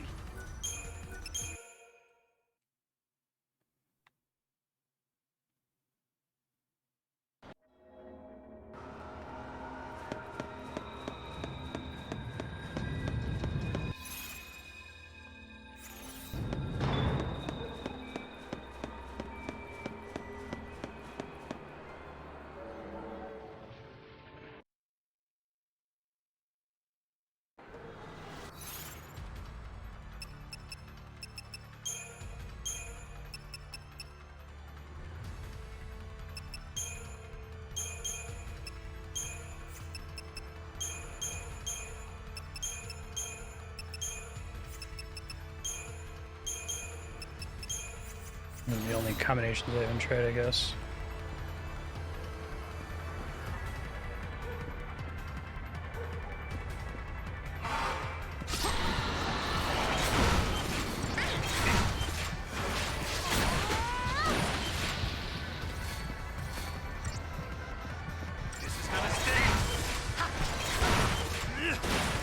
Good effort in trying how best to explain it as I've had trying to ask a question.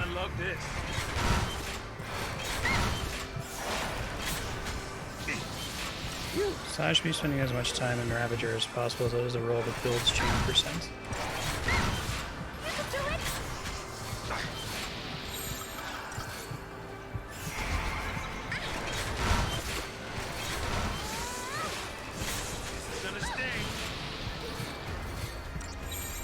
So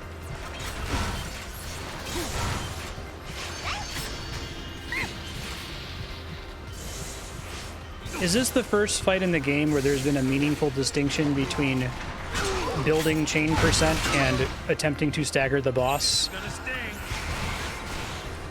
Or has that come up before this and I just forgot?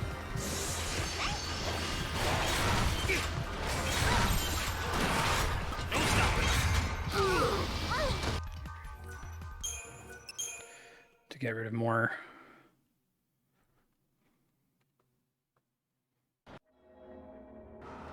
Yeah, I understand that it can't be staggered. My question is, have I been exposed previously to a distinction between chain percent and building and keeping the stagger meter from decaying?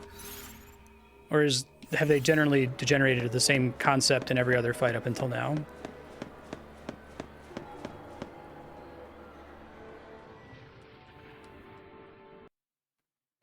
Okay, so this is supposed to teach me this concept. Thank you.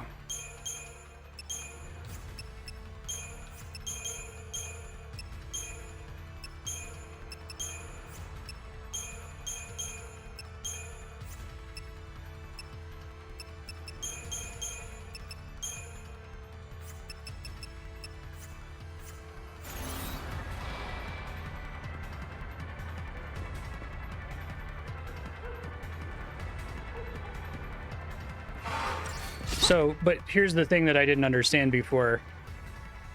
The stagger meter decaying is a third entirely independent mechanic from what the value of the chain meter is. To this point, I've been able to look at the yellow meter and see whether it's filling up fast or filling up slow and use that to try to understand what's going on. But you're saying that even if the meter is depleting very quickly, Avi, there's no commando to stop it from depleting. The chain is still increasing indefinitely? What causes chain to deplete? Does it deplete ever? every other fight, I've always wanted to do both and never one or the other. Thank you. Just making sure I'm not crazy here, that this isn't a new concept. This is a new concept.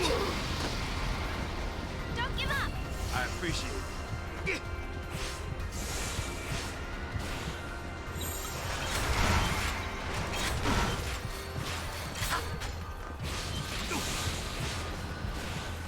Wait, why does the meter keeps resetting to 0%?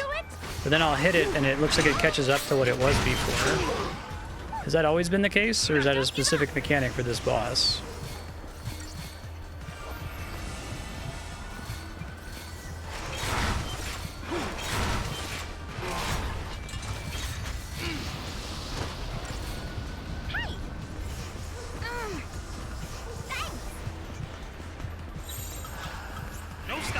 Oh wow, that's really fucking specific. Yeah, see, every time I saw the yellow bar depleting, I'm like, oh, my chain is depleting, so I need to keep that up. Because it says I need to build chain. Like, I thought the objective was to get that percentage number to be as high as humanly possible. But you're saying anytime I do an attack that causes chain to build, that's building a separate... The Gestalt meter is basically like another stagger meter where it never resets. That's okay. I understand this now. Thank you for saying something, or I would have been stuck on this for a long time. I still find this frustrating because the game hasn't given me reason to distinguish the two mechanics until now.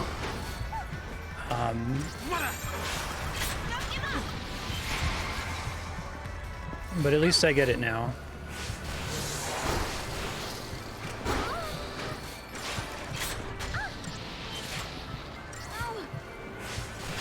I kind of wish that the Gestalt meter was half, like a quarter as long, and that the Doom... Oh, shit.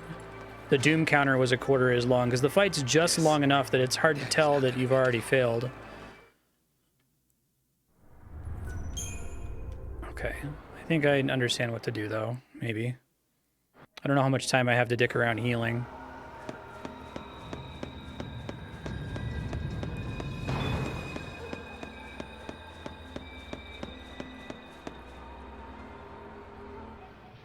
Are there going to be other fights where I care about the chain percent but don't care about the stagger meter? Is that ever going to come up again? No, it's a spoiler, but I just want to know if this is a really important lesson that's going to apply for longer, you know? Actually, start in this. I don't know if Saboteur does anything in this fight, because it...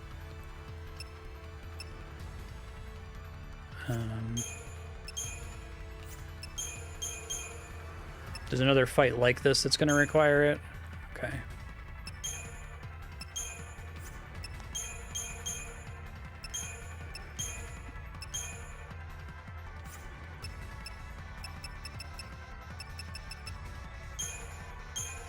I already have that. Right.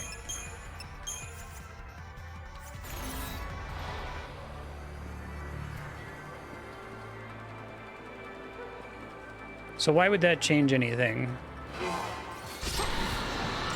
Like, does chain bonus go up more if the attack is doing more damage? I thought it was just a feature of getting an attack off. Cause chain to go up regardless of how much damage it dealt. Or what the enemy's status was.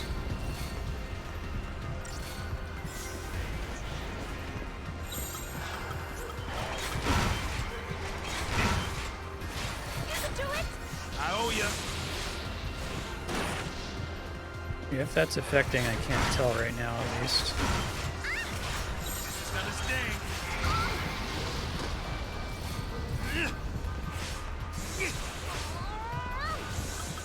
Now the meter's moving up faster, I guess.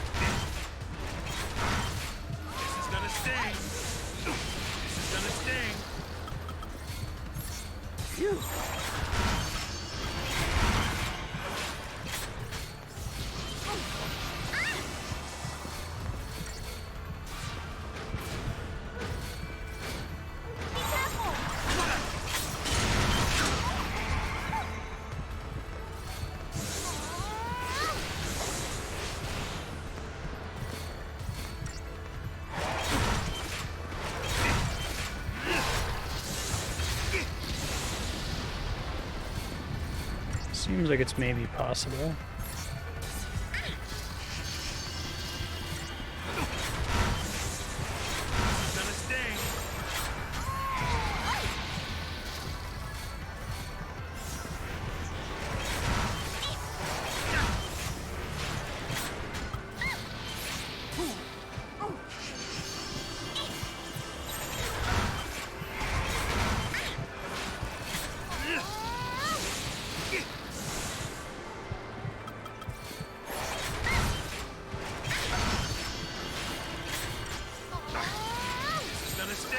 She's gonna die.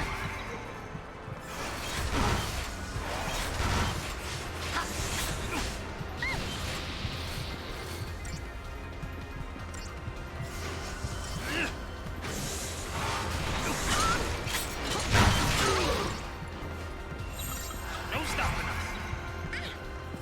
This is gonna sting. Come on, just get it off already. Don't die before you finish.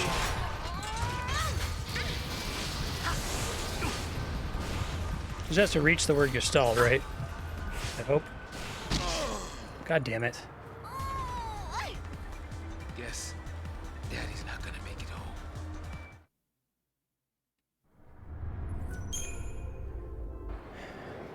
I'm wondering if I need to load a former save so I can move the points from loading into Saj onto Synergist instead to get in Frost.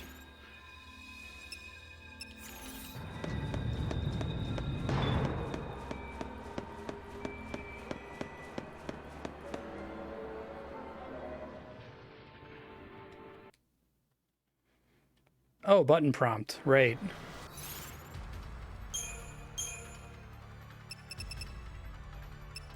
Right, is that the button prompt where we had the bug earlier where it wasn't displaying on the screen for some reason and we had to like fix it?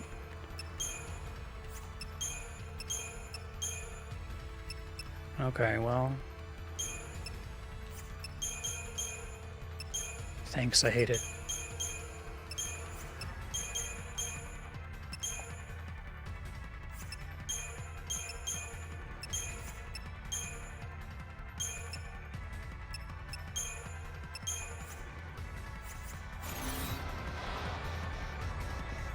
So once it reaches the word Gestalt, I have to press X. Oh shit, yeah, I'm wrong. I wanted to be on Synergist plus Saboteur. Serious now.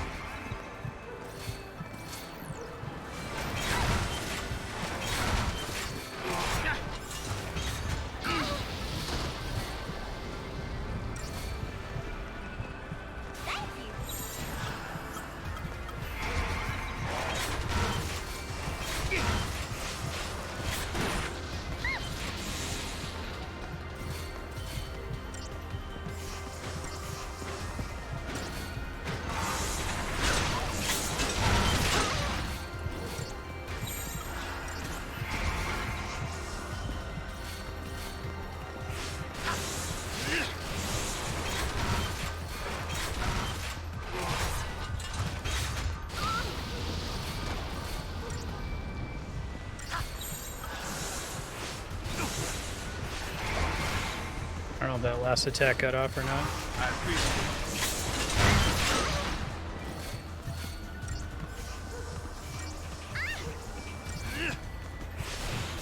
This is gonna sting. No stopping us.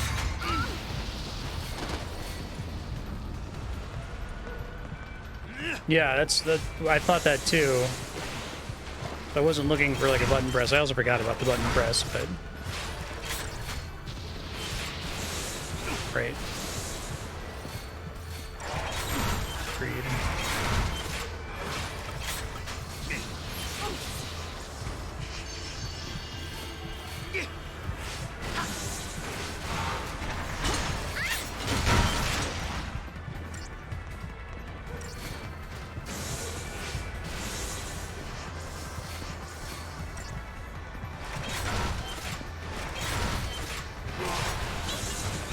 I owe ya.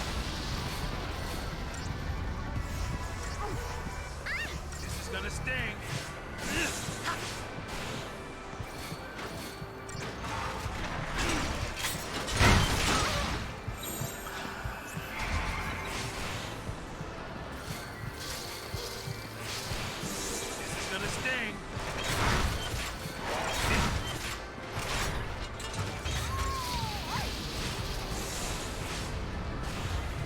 Please don't die.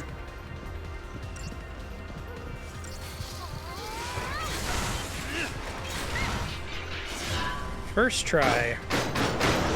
Yeah, I'm sorry, folks. Like,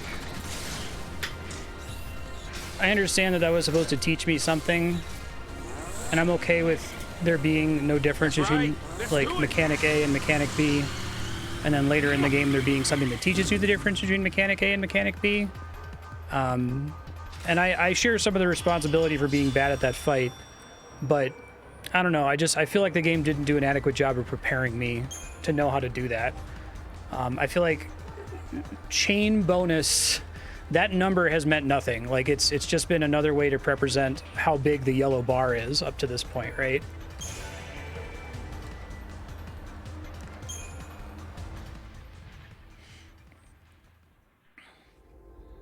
And it's cool if there's a difference between the yellow bar and the number chain bonus.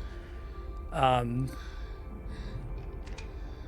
feel like I would have liked that fight better if instead of it being the Gestalt meter, it was they changed the stagger meter so that number never went down. So you're like, oh, I don't need to use commando. Okay.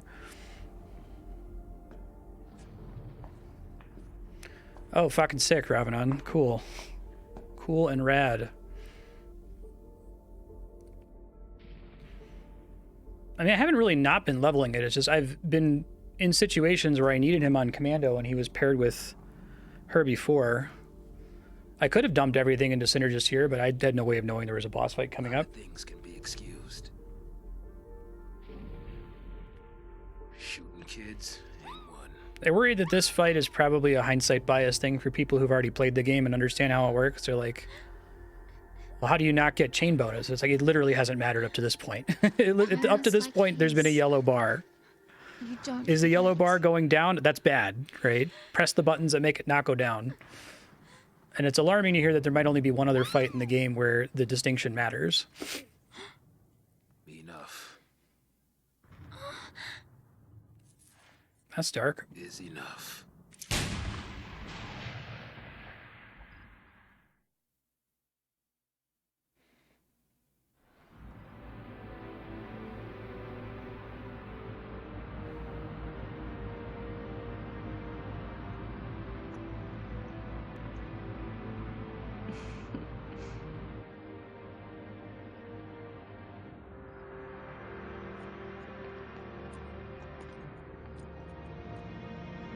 Damn.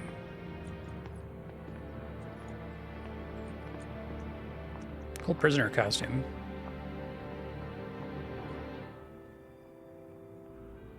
Do be careful with those.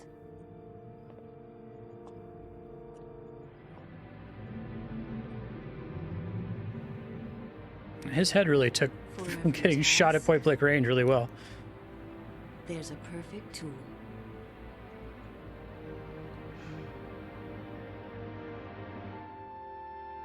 All of Cocoon was against us. With us dead, they were sure everything would go back. Back to the way it was before. So I don't think he's actually dead, but I mean, it would be cool if he was, because good for the game for killing what appears to be a main character. At the same time, he was one of the 2 characters that I invested in upgrading his weapon, so...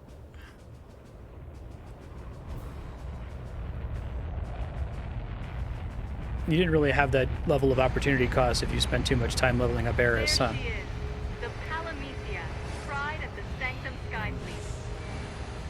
This mighty flagship currently serves as a prison for the Lassie apprehended in Nautilus. Yeah, right.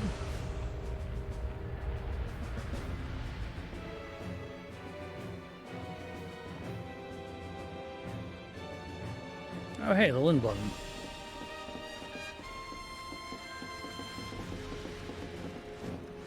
The Lassie will face official sentencing upon the convoy's arrival in the capital. So what's with the freak show? So the Primarch can stand in judgment of the villainous Lassie, with their execution as the climax. the people will cheer their demise, and Fal'Cie Dominion will be undisputed. All part of the plan. I have a quick question again. Is there ever going to be a point where, at least in a two-person party, that I can't have every possible combination of paradigms? I imagine that there's not enough paradigm deck slots for a three-person party because there's a lot of different ways to arrange 9 things, right? Or 3 groups of 3 things. Yes, but it also presents an opportunity. In a display of unwavering I was able to have every possible combination there, I think, except, well, maybe I didn't have room for commando possibilities. personal attention on resolving the Pulse crisis. They're baiting us, trying to draw us out. Bait, huh? Yeah, that's right. Here are your friends. Come and get them. Well, if they're daring us to mount a rescue, I'll take that action. All in. Alrighty, bets are on the table. We leave when you're ready. I'll be standing by.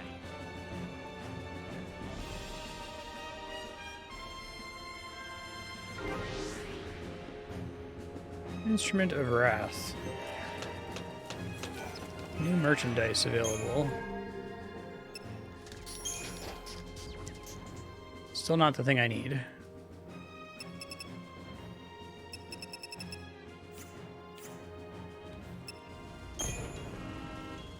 Okay, now I can start to buy some of these.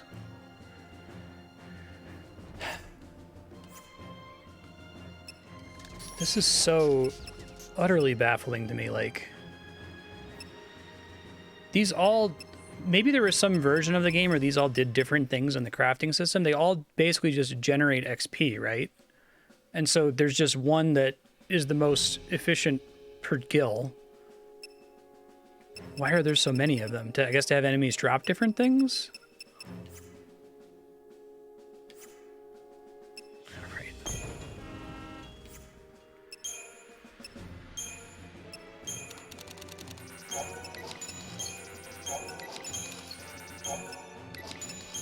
Oh! I didn't sell Millerite by accident, did I? I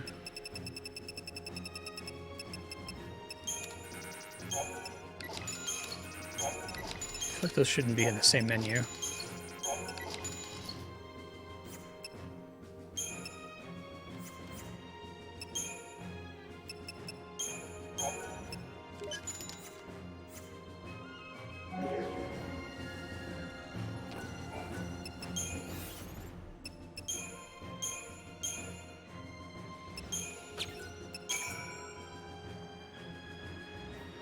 Wait.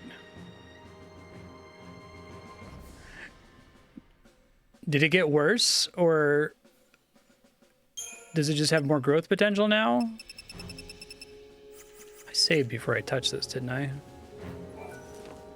It prompted me to save for the chapter break. Oh my god. So don't spend the money on that until everybody's ready to start doing their upgrades.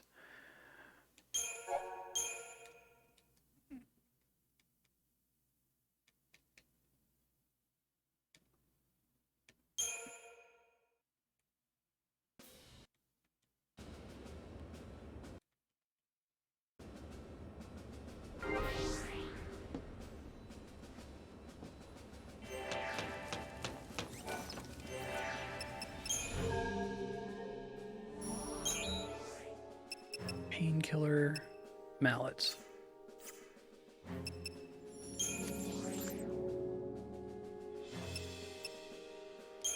Can I see what ATB charges before buying the item? That sounds like a good thing.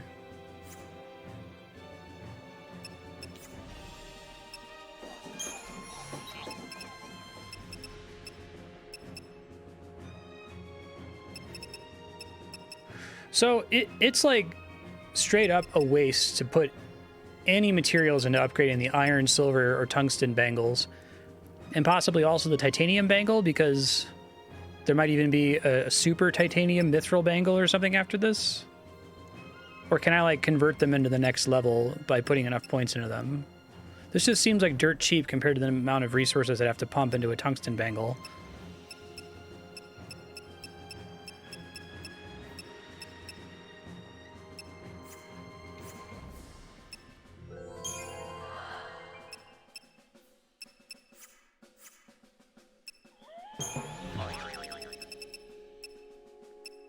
I will never care about any organic pieces other than the sturdy bone, it seems like, from that site.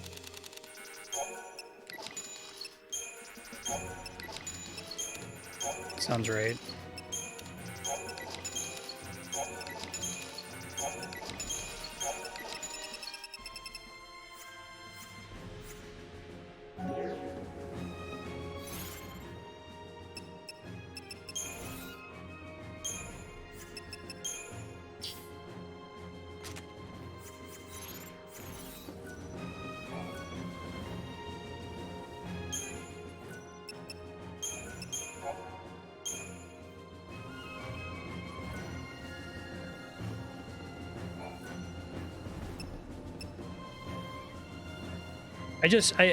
I feel like the game is telling me through its mechanics, wait until you have a ton of money to be able to fully upgrade a really good accessory. But I think the way you're supposed to play it is just buy accessories when you get them and then maybe throw some upgrade materials in there. I don't know.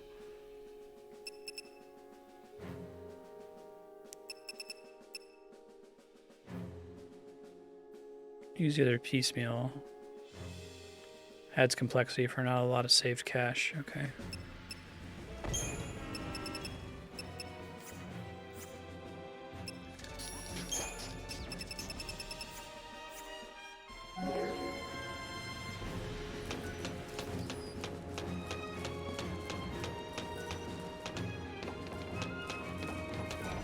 Dad's all right. Another cavalry unit rescued him and moved him somewhere safe. I kind of wish I could talk to him. But I guess I have to make my own choices now. Ready to roll out? Come on, let's get this show on the road. I finally found Vanille again. And I'll be damned if I'm just gonna stand around while she's in trouble. This game can sometimes result in long gaps between save points, and we went over by about 10 minutes last time. So I think I'm going to wrap here, since we have already saved. Future Marstead, review the Final Fantasy 13 text file. I went ahead and updated it with Terranin's link. Should be correct now.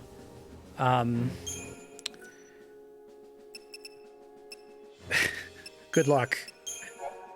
You're in a new chapter.